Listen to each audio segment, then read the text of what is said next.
कहानी शुरू होती है वोंग हान से, जो एक फूड डिलीवरी गाय है और जो कि सिटी की सड़कों पर अपनी रेड मोटरसाइकिल तेजी से दौड़ा रहा होता है। अचानक उसका फोन बजता है और वो कॉल उठाता है। दूसरी तरफ से एक अनजान लड़की की आवाज आती है जो कहती है कि वो प्रेग्नेंट है और ये बच्चा उसका है। वो इस बारे में उससे बात करना चाहती है, लेकिन डिलीवरीज में बिजी वोंग हान इसको एक स्कैम कॉल समझकर अनसुना कर देता है। वो उससे कहता है कि उसके पास टाइम नहीं है और गुस्से में फोन काट देता है। इसके बाद वो फिर से ट्रैफिक के बीच से तेजी से निकल जाता है। जल्द ही वोंग हान अपने XX फूड डिलीवरी सेंटर पहुंचता है, जहां उसके को-वर्कर्स बाहर खड़े गॉसिप कर रहे होते हैं। मुंह में सिगरेट दबाए वो अपने एक मोटे को-वर्कर से पूछता है कि वो क्या बड़बड़ा रहा है। वो दोस्त बताता है कि शहर की सबसे प्रेस्टिजियस सू फैमिली की बेटी शहर के सबसे अमीर आदमी के बेटे से शादी कर रही है। ये टॉपिक वोंग हान के लिए बिल्कुल बेकार था। फिर वो दोस्त अपने फोन में उस खूबसूरत लड़की की फोटो दिखाता है और कंप्लेन करता है कि ऐसी परफेक्ट लड़की का उस अमीर बाप के बेटे से शादी करना बिल्कुल वेस्ट है, जिसे वो एक बदसूरत और निकम्मा आदमी कहता है। जैसे ही वोंग हान उस फोटो पर नजर डालता है, वो शॉक हो जाता है क्योंकि वो चेहरा उसे जाना पहचाना लगता है।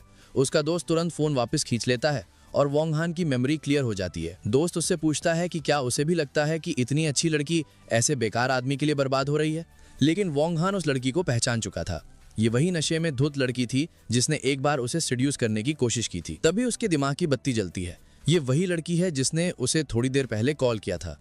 वो सोचने लगता है कि शायद वो कॉल कोई स्कैम नहीं था। सीन एक महीने पीछे जाता है। सू फैमिली की बेटी सूची एक होटल के हॉलवे में लड़खड़ाते हुए चल रही है। उसे चक्कर आ रहे थे और उसे शक था कि चिन्हाओ नाम के एक आदमी ने उसकी ड्रिंक में कुछ मिला दिया है। वो अपने रूम 809 की तरफ बढ़ती है, लेकिन नशे की हालत में वो रूम नंबर गलत पढ़ लेती है। उसे एक दरवाजा हल्का सा खुला मिलता है और वो सोचती है कि शायद वो इसे बंद करना भूल गई थी। उस कमरे के अंदर वोंग हान अपने बेड पर बैठा बहुत उदास हैवी ड्रिंकिंग कर रहा था। वो सोच रहा था कि कैसे उसे एक अपॉर्चुनिटी के लिए ये कहकर रिजेक्ट कर दिया गया था कि उसका ऑरा बहुत इंटेंस है और अब उसे अपनी डिलीवरी जॉब ही करनी पड़ेगी। जब वो नशे में धुत अपने बेड पर बैठा था, तभी सूची लड़खड़ाते हुआ उसके कमरे में घुस जाती है और सीधा उसके बेड पर गिर जाती है। नशे और बुखार में वो वोंग हान को देखती है और पूछती है, तुम कौन हो? क्या तुम मेरी मदद कर सकते हो?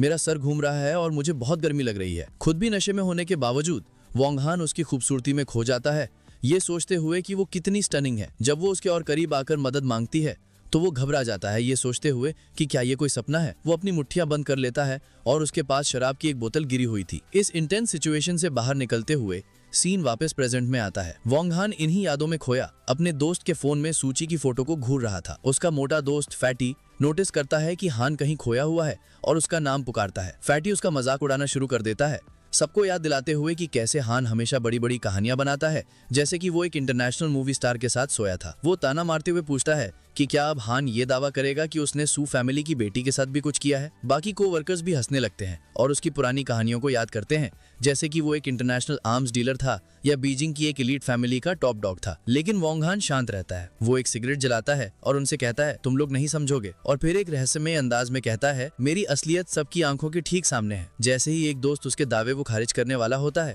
उनकी बातें रुक जाती हैं। एक रेड कलर की चमचमाती हुई लग्जरी स्पोर्ट्स कार उनके डिलीवरी सेंटर के सामने आकर रुकती है, जिसे देखकर सभी ड्राइवर्स हैरान रह जाते हैं। ड्राइवर की सीट का दरवाजा खुलता है और एक पतला सा पैर हाई हील के साथ बाहर निकलता है। जो लड़की बाहर आती है वो सूची थी, जो बेहद शांत और एलिगेंट लग रही थी। वोंग हान के को-वर्कर्स उसकी खूबसूरती देखकर दीवाने हो जाते हैं। उनकी आंखें दिल बन जाती हैं और वो उसे टोटल नॉकआउट कहते हैं। जब वो उनकी तरफ बढ़ती है तो एक आदमी उसे फोटो से पहचान लेता है। उन्हें झटका लगता है कि सू फैमिली की वारिस उनके सामने खड़ी है और वो समझ नहीं पाते कि वो उनके इस मामूली से डिलीवरी सेंटर पर क्या कर रही है। सूची वोंग हान के पास आती है, जो कैजुअली स्ट्रेच कर रहा था, और पूछती है, तुम मेरे कॉल्स क्यों नहीं उठा रहे हो? उसके को-वर्कर्स जो अभी उसका मजाक उड़ा रहे थे बिल्कुल सुन पड़ जाते हैं। उन्हें विश्वास नहीं हो रहा था कि वोंग हान सच में मशहूर सू फैमिली की बेटी को जानता है। वोंग हान एकदम कूल रहते हुए प्रिटेंड करता है कि उसने कोई मिस्ड कॉल नहीं देखी और शांति से पूछता है कि क्या बात है। सीधे पॉइंट पर आते हुए सूची उसकी आंखों में देखती है और कहती है, मैं प्रेग्नेंट हूँ और ये बच्चा तुम्हारा है। ये सुनते ही उसके को-वर्कर्स के पैरों तले जमीन खिसक जाती है। वो विश्वास न करते हुए चिल्लाते हैं। उन्हें समझ नहीं आ रहा था कि ये अमीर और खूबसूरत लड़की उनके दोस्त के बच्चे की मां बनने वाली है। एक दोस्त कसम खाता है कि वो अब कभी नहीं कहेगा कि हान झूठ बोलता है। वोंग हान खुद भी इस बात से चौंक जाता है और अपनी आंखें मलते हुए पूछता है, क्या तुम श्योर हो? सूची एक ठोस एक्सप्रेशन के साथ उसे कहती है कि वो उसके साथ हॉस्पिटल चले, सब प्रूव हो जाएगा। जब वो अपनी कार के पास इंतजार करती है तो उसके को-वर्कर्स उसे तेजी से उसके साथ जाने को कहते हैं। स्ट्रेस्ड वोंग हान जाने का फैसला करता है और अपने एक दोस्त को उसकी शिफ्ट कवर करने के लिए कहता है। फिर वो दोनों उसकी रेड कार में तेजी से निकल जाते हैं, अपने हैरान को-वर्कर्स को पीछे छोड़कर। कार के अंदर का माहौल काफी टेंस था। वोंग हान पूछता है, क्या ये बच्चा सच में मेरा है? सूची रूखेपन से जवाब देती है, मैं इतनी सीरियस बात पर झूठ क्यों बोलूंगी। वोंग हान एकदम रेजोल्यूट होकर कहता है, अगर ये बच्चा मेरा है तो मैं तुम दोनों की पूरी रिस्पॉन्सिबिलिटी लूंगा। सूची उसे एक अजीब निगाह से देखती है और हंसती है, पूछते हुए कि वो अपनी इस डिलीवरी जॉब की कमाई से कैसे रिस्पॉन्सिबिलिटी लेगा। इस बात से बेपरवाह वोंग हान आराम से पीछे टिक जाता और कॉन्फिडेंस से कहता है, ईमानदारी की कमाई में कोई बुराई नहीं है और तुम दोनों को सपोर्ट करना मेरे लिए कोई इशू नहीं होगा। सूची उसे जैंग निंग के पावरफुल सू फैमिली में अपने स्टेटस की याद दिलाती है। वोंग हान इस बात को हवा में उड़ा देता है, कहते हुए कि ये स्टेटस वेटस सबसे बेकार की चीज है। उसके इस बेपरवाह एटीट्यूड से चिढ़कर सूची जोर से एक्सीलरेटर पर पैर दबा देती है, जिससे कार बुरी तरह झटका खाती है और वोंग हान आगे की तरफ गिर जाता है। वो उस पर चिल्लाता है, तुमने ये जानबूझकर किया है, ऐसा क्या खास है सू फैमिली में। उनका ये तनाव भरा सफर एक बड़े हॉस्पिटल के सामने आकर खत्म होता है। सूची कार पार्क करती है और शांति से कहती है, हम पहुंच गए।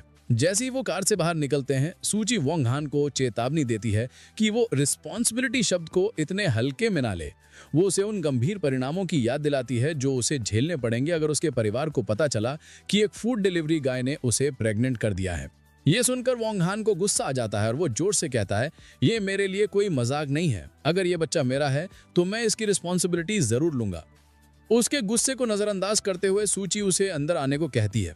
वो हॉस्पिटल के हॉलवे से गुजरते हैं। सूची उसे एक दरवाजे की तरफ ले जाती है जिस पर ऑपरेटिंग रूम लिखा था। वोंग हान शॉक होकर रुक जाता है और पूछता है कि वो वहां क्यों जा रहे हैं। सूची एक दृढ़ निश्चय के साथ पीछे मुड़ती और कहती है, मैं अंदर जा रही हूँ, जिससे वोंग हान को एहसास होता है कि उसका असली इरादा प्रेगनेंसी को टर्मिनेट करवाना है। पैनिक होकर वो उसे रोकने के लिए उसका हाथ पकड़ लेता है। वो उससे मिन्नतें करता है, मैं जानता हूं तुम्हें लगता है कि मैं तुम्हें और बच्चे को सपोर्ट नहीं कर पाऊंगा, लेकिन पैसों की कोई प्रॉब्लम नहीं है, मैं कोई ना कोई रास्ता निकाल लूंगा। तभी एक नर्स आती है और सूची को बताती है कि उसके प्रोसीजर का टाइम हो गया है। सूची वोंग हान को एक हल्की सी अजीब मुस्कान के साथ देखती है, नर्स से सहमत होती है और अपना हाथ छुड़ाकर अंदर चली जाती है। वोंग हान उसे पीछे से उम्मीद भरी आवाजें देता रह जाता है। वो बंद दरवाजे के बाहर बेबस और फ्रस्ट्रेटेड खड़ा रहता है, ये सोचते हुए कि वो इस जिद्दी लड़की को रोकने के लिए कुछ नहीं कर सकता। ऑपरेटिंग रूम के अंदर सूची पेशेंट गाउन में टेबल पर लेटी हुई थी। एक सर्जन पूछता है कि क्या वो तैयार है। जैसे ही दूसरा सर्जन एक सिरिंज तैयार करता है और उसे रिलैक्स करने को कहता है, वो अपनी आंखें बंद कर लेती है। लेकिन आखिरी सेकंड में प्रोसीजर शुरू होने से ठीक पहले वो अपना हाथ उठाकर उन्हें रोकने को कहती है। इस दौरान वोंग हान वेटिंग एरिया में थक कर बैठा हुआ था। उसने हार मान ली थी, ये सोचते हुए कि अगर वो बच्चा नहीं चाहती तो वो उसे रोक नहीं सकता। अचानक ऑपरेटिंग रूम का दरवाजा खुलता है और सूची बाहर आ जाती है जैसे कुछ हुआ ही ना हो। वोंग हान उसे देखकर बिल्कुल हैरान रह जाता है। वो अपनी जगह से उछलकर खड़ा हो जाता है और घबराहट में पूछता है कि वो इतनी जल्दी बाहर कैसे आ गई। क्या आजकल सर्जरीज इतनी फास्ट होने लगी हैं? सूची, जिसे कोई फर्क पड़ता दिख नहीं रहा था, परेशान वोंग हान से कहती है कि वो थक गई है और उसे घर छोड़ दे। वोंग हान कॉन्फिडेंस से तैयार हो जाता है, उसके कंधे पर हाथ रखता है और बढ़ा चढ़ाकर कहता है कि वो तो फाइटर जेट भी उड़ा सकता है। इसके बाद वो उसकी रेड स्पोर्ट्स कार की ड्राइवर सीट पर बैठता है और हॉस्पिटल से लुआन नाम के एक अमीर इलाके की तरफ निकल पड़ता है। गाड़ी में जब सूजी आराम कर रही थी, वोंग हान को एक कॉल आता है। दूसरी तरफ से एक आदमी उसे बताता है कि आज रात जियान टावर में एक बिडिंग इवेंट है और ओल्ड मैन चाहते हैं कि वो वहां जाए। कॉल करने वाला ये भी बताता है कि चेंबर प्रेसिडेंट लिन चैंग यान उनकी साइड पर है। वोंग हान शांति से इन इंस्ट्रक्शंस को सुनता है, जिससे उसकी लाइफ की एक पावरफुल और मिस्टीरियस साइड का इशारा मिलता है जिसके बारे में सूची को कुछ नहीं पता था। जल्द ही वो सू फैमिली के एस्टेट के एक बड़े से घर के सामने पहुंच जाते हैं। वोंग हान उनके आने का ऐलान करता है, जिससे सूची जाग जाती है। वो कार से उतरती है और उसे कहती है कि इससे पहले कि उसके घर वाले उसे देखें, वो वहां से चला जाए। वोंग हान नोटिस करता है कि उसका चेहरा पीला पड़ा हुआ है और उसे दरवाजे तक छोड़ने की ऑफर देता है, लेकिन सूची ठंडे अंदाज में उसकी चिंता को रिजेक्ट कर देती है और कहती है कि वो उसके मामलों से दूर रहे। लेकिन जैसे ही वो मुड़ती है, उसकी हील एक दरार में फंस जाती है, जिससे उसका बैलेंस बिगड़ जाता है और वो गिरती हुई चिल्लाती है। कमाल की तेजी के साथ वोंग हान आगे लपकता है और उसे जमीन पर गिरने से ठीक पहले पकड़ लेता है। जब वो उसे उठाने में मदद करता है तो वो उसे अनाड़ी कहकर चिढ़ाता है। गुस्से में सूची उससे पूछती है कि उसने क्या कहा और वो दोबारा कहता है, तुम हद से ज्यादा क्लमजी हो। गुस्से के एक झटके में वो अपनी पूरी ताकत से उसकी कमर पर चिंटी काटती है, जिससे वो दर्द से चिल्ला उठता है। अचानक इतना जोर लगाने से उसकी खुद की तबीयत बिगड़ जाती है और वो दर्द से कराहती है। उसकी तकलीफ देखकर वोंग हान उसे अपनी गोद में उठा लेता है, जिससे सूची सरप्राइज हो जाती है। वो उसे उस शानदार घर के अंदर ले जाता है और नरमी से सोफे पर बिठा देता है। फर्स्ट एड किट खोलकर वो उसके नंगे पैर पर दवा लगाना शुरू करता है, जिसमें गिरने से मोच आ गई थी। वो प्रोटेस्ट करती है, उससे जाने को कहती है, लेकिन वो सख्ती से कहता है हिलना बंद करो। जैसे ही वो उसके टखने पर पट्टी बांध रहा होता है, उन्हें दो औरतें रोक देती हैं जो कमरे में दाखिल हुई थीं। ये दोनों यांग हुई हिन, सूची की माँ, और लिन सिर्फ उसकी बेस्ट फ्रेंड थी। सूची की माँ इस सीन को शॉक में देखती है और पूछती है कि उसकी बेटी क्या कर रही है। वोंग हान और सूची एक साथ एक्सप्लेन करते हैं कि उसके पैर में मोच आ गई है। फिर अपनी हैरान माँ को देखते हुए सूची शांति से ऐलान करती है कि उसका बॉयफ्रेंड बस उसे दवा लगाने में मदद कर रहा था। ये सुनकर वोंग हान के तो होश ही उड़ जाते हैं। उसकी माँ यांग हुई मिन और भी ज्यादा शॉक हो जाती है। यूनिफॉर्म पहने वोंग हान की तरफ कांपती हुई उंगली से इशारा करते हुए चिल्लाती है, क्या ये आदमी सच में तुम्हारा बॉयफ्रेंड है? अपनी बेटी के इस ऐलान से परेशान यांग हुई मिन गुस्से से पूछती है कि ये सब क्या हो रहा है और ये डिलीवरी गाय कौन है? कुछ पल की चुप्पी के बाद सूची अपनी बात से पलट जाती है और जबरदस्ती मुस्कुराते हुए अपनी माँ से कहती है कि वो तो बस मजाक कर रही थी। वो बताती है कि उसके पैर में मोच आ गई थी और इस आदमी ने बस उसे अंदर आने में मदद की। उसकी माँ, जो अब थोड़ा राहत महसूस कर रही थी, सूची से कहती है कि उसने उसे डरा दिया था, उसे याद दिलाते हुए कि वो प्रेस्टिजियस चिन फैमिली में शादी करने जा रही है और कोई भी गलती नहीं कर सकती। वोंग हान, जो अब तक चुप था, माँ के साफ दिखते तुच्छपन से ऑफेंड हो जाता है और पूछता है, एक डिलीवरी गाय होने में क्या बुराई है? यांग हुईमिन हंसती है और चिल्लाती है, तुम एक लो क्लास घटिया आदमी हो जो अपनी औकात से बाहर सपने देख रहा है। सपने देखते रहो। उसकी इस बेइज्जती से वोंग हान के चेहरे पर गुस्से का भाव आ जाता है। इससे पहले कि मामला और बिगड़े, सूची बीच में आती है। वो शांति से वोंग हान को कहती है कि अब वो जा सकता है और उसकी मदद के लिए उसे शुक्रिया कहती है। वह छोटा सा हम कहता है और मुड़कर चला जाता है। जब वो जा रहा होता है, सूची की बेस्ट फ्रेंड लिन शुए उसे एक सोचों में डूबे हुए एक्सप्रेशन से देखती है। उसके जाने के बाद यांग हुई मिन लिन शुए से कहती है कि वो सूची को उसके कमरे में ले जाए। गुस्से में वो किसी को ऑर्डर देती है कि जहां वो गंदा डिलीवरी गाय खड़ा था वहां फ्लोर साफ किया जाए। बाद में उसके बेडरूम में लिन शुए सूची को बेड पर बैठने में मदद करती है और तुरंत उस आदमी के साथ उसके असली रिश्ते के बारे में पूछती है। सूची शुरुआत में दावा करती है कि उनके बीच कुछ नहीं है, लेकिन लिन शुए उसकी बात नहीं मानती, कहते हुए कि वो उसे बेवकूफ नहीं बना सकती क्योंकि जिस तरह से सूची उसे देख रही थी वो कुछ नहीं तो बिल्कुल नहीं था। अपनी दोस्त की समझदारी के सामने हार मानकर सूची सच उगल देती है। वो बताती है कि वो उसके बच्चे की माँ बनने वाली है। ये सुनकर लिन शुए के होश उड़ जाते हैं। वो चिल्लाती है, तुम प्रेग्नेंट हो। वो सूची के फैसले पर सवाल उठाती है, पूछते हुए कि सब लोगों में से एक डिलीवरी गाय ही मिला था। सूची बताती है कि उसने उस दिन बहुत ज्यादा पी ली थी और इसे एक गलती समझकर टाल देती है। लिन शुए उस पर जोर डालती है, पूछते हुए कि अब सूची क्या करने वाली है, उसे याद दिलाते हुए कि वो चिन फैमिली जैसे पावरफुल लोगों से अपनी प्रेगनेंसी हमेशा नहीं छिपा सकती। अपनी दोस्त को हैरान करते हुए सूची मजबूती से कहती है कि उसने बच्चे को रखने का फैसला किया है। लिन शुए को लगता है कि उसकी दोस्त पागल हो गई है। वो उसे समझाने की कोशिश करती है, बताते हुए कि उसने उस आदमी वोंग हान से बात की है और उसने पूरी रिस्पॉन्सिबिलिटी लेने का वादा किया है। लेकिन लिन शुए को इस पर विश्वास नहीं होता। वो सूची पर चिल्लाती है, होश में आओ, तुम सू फैमिली की बेटी हो। वो वोंग हान को एक मामूली डिलीवरी गाय कहकर डिसमिस कर देती है जो उसके लायक नहीं है और चेतावनी देती है कि अगर चिन फैमिली को पता चला तो अंजाम बहुत बुरा होगा। इस लेक्चर से थक कर सूची अपना हाथ उठाकर उसे रोक देती है और कहती है कि वो सब संभाल लेगी। वो टॉपिक बदलती है, पूछते हुए कि लिन शुए सिटी में वापस क्यों आई है। लिन शुए बताती है कि उसके दादा जैंग निंग में एक बड़े इंपॉर्टेंट बिग शॉट से मिलने और आज रात के बिडिंग इवेंट को देखने आए हैं, इसलिए वो उनके साथ आ गई। सूची के ओ कहने पर उसकी दोस्त चिढ़ जाती है। अचानक लिन शुए का एक्सप्रेशन बदलता है और वो कहती है कि उसके पास एक ब्रिलियंट आइडिया है। पास आकर वो सूची के कान में एक भयानक प्लान बताती है। अगर उसका राज खुल गया तो उसे बस ये कहना है कि उस डिलीवरी गाय ने उसका रेप किया था। सूची घिन से जवाब देती है, कितना घटिया आइडिया है। इस बीच वोंग हान सू एस्टेट से निकलकर उस एक्सक्लूसिव विला डिस्ट्रिक्ट में पैदल चल रहा होता है। वो अपना फोन निकालता है और बड़बड़ाता है कि इस एरिया में कोई टैक्सी नहीं मिलती। ठीक तभी एक चमचमाती काली कार उसके पास आकर रुकती है। वोंग हान देखता है कि एक शार्प सूट में एक आदमी कार से बाहर निकलता है। वो बुजुर्ग सिल्वर बालों वाला आदमी वोंग हान के पास आता है और अदब से उसे यंग मास्टर कहकर सलाम करता है। वो आदमी अपना परिचय लिन चिंग यून के रूप में देता है, जो जिलोंग चेंबर ऑफ कॉमर्स का प्रेसिडेंट है, और बताता है कि वो उसे बिडिंग इवेंट तक ले जाने के लिए यहाँ आया है। वोंग हान अब सारी कड़ियों को जोड़ते हुए उस फोन कॉल को याद करता है और कंफर्म करता है कि उसके दादा ने उसे इस अरेंजमेंट के बारे में बताया था। इससे उसकी एक ऐसी छिपी हुई ताकतवर पहचान सामने आती है जिसका उसकी डिलीवरी ड्राइवर वाली लाइफ से दूर दूर तक कोई लेना देना ही नहीं था। इस ऑफर को एक्सेप्ट करते हुए वोंग हान लिन चिंग यून से कहता है कि बिडिंग से पहले उसे नहाकर कपड़े बदलने हैं। लिन चिंग यून अदब से सहमत हो जाता है और अपने यंग मास्टर के लिए कार का दरवाजा खोलते हुए सब कुछ अरेंज करने का वादा करता है। वो दोनों एक शानदार काली लिमोजीन में वहां से निकल जाते हैं। सीन बदलता है और हमें एक बड़े से बॉलरूम में चल रहे बस्लिंग बिडिंग इवेंट पर पहुंचते हैं जो अमीर मेहमानों से भरा हुआ है। वोंग हान वहां पहुंचता है और अब वो पूरी तरह से बदल चुका था। उसने अपनी डिलीवरी जैकेट उतार कर एक शार्प टेलर मेड सूट पहन लिया था जिसमें वो भीड़ को देखते हुए काफी पावरफुल और कॉन्फिडेंट लग रहा था। जब वो एक खिड़की के पास खड़ा होता है तो उसकी नज़र एक जाने पहचाने चेहरे पर पड़ती है। ये सूची की बेस्ट फ्रेंड लिंगस्यू थी जो एक शानदार सफ़ेद इवनिंग गाउन में थी। वो तुच्छपन से उसके पास आती है और पूछती है, एक डिलीवरी गाय इतने एक्सक्लूसिव इवेंट में क्या कर रहा है? इससे पहले कि वो जवाब दे पाता वो खुद ही एक नतीजे पर पहुंच जाती है और इल्ज़ाम लगाते हुए पूछती है, क्या तुम यहाँ पार्ट टाइम जॉब कर रहे हो? इससे पहले कि वोंगलान उसे सही कर पाता वो उसका हाथ पकड़ती है और ज़ोर से उसे एक तरफ खींचती है, ये कहते हुए कि उसे बात करनी है। एक कोने में ले जाकर वो उसे कन्फ्रंट करती है और कहती है, सूची मेरी बेस्ट फ्रेंड है और वो तुम्हारी वजह से प्रेग्नेंट है। वो उसे गुस्से में चेतावनी देती है कि अगर बच्चा पैदा होने पर उसने पूरी रिस्पॉन्सिबिलिटी नहीं ली तो वो उसका जीना हराम कर देगी। ये सुनकर वोंग हान बिल्कुल शॉक हो जाता है। वो उससे कहता है, मुझे लगा सूची ने हॉस्पिटल में बच्चा गिरा दिया था। लिंगस्वे गुस्से में उसे बताती है कि वो गलत है और सूची ने बच्चे को रखने का फैसला किया है।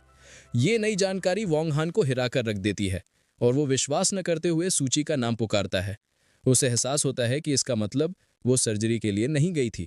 लिंगस्यू उसकी हिचकिचाहट को ये समझकर कि वो अपनी जिम्मेदारी से भाग सकता है अपनी धमकी दोहराती है, अगर तुमने पीछे हटने की कोशिश की तो तुम बहुत पछताओगे। अपनी बात पर जोर देने के लिए वो अपनी स्टिलेटो हील को उसके जूते पर जोर से रगड़ती है जिससे वो दर्द से चिल्ला उठता है और वो एक अजीब सी संतुष्टि के साथ वहां से चली जाती है। जैसे ही लिंगस्यू जाती है बॉल रूम में एक अनाउंसर की आवाज़ गूंजती है जो मेहमानों को बताता है कि बिडिंग शुरू होने वाली है। वोंग हान जो अभी तक इसी सोच में था कि सूची ने बच्चा रख लिया है अब एक नई अर्जेंसी महसूस करता है। उसे विश्वास नहीं हो रहा था और वो फैसला करता है कि वो अपना काम जल्दी से खत्म करके उसे ढूंढने जाएगा। ठीक तभी एक बिजनेस सूट में एक औरत उसके पास आती है और अदब से उसे यंग मास्टर कहकर सलाम करती है। वो अपना परिचय लियू यूए उसकी नई असिस्टेंट के रूप में देती है जिसे चेयरमैन लिन चिंग यून ने असाइन किया था। उसे देखते हुए वोंग हान कहता है, अब चलने का टाइम हो गया है। वो दोनों एक पावरफुल प्रेजेंस के साथ मेन इवेंट एरिया की तरफ बढ़ते हैं।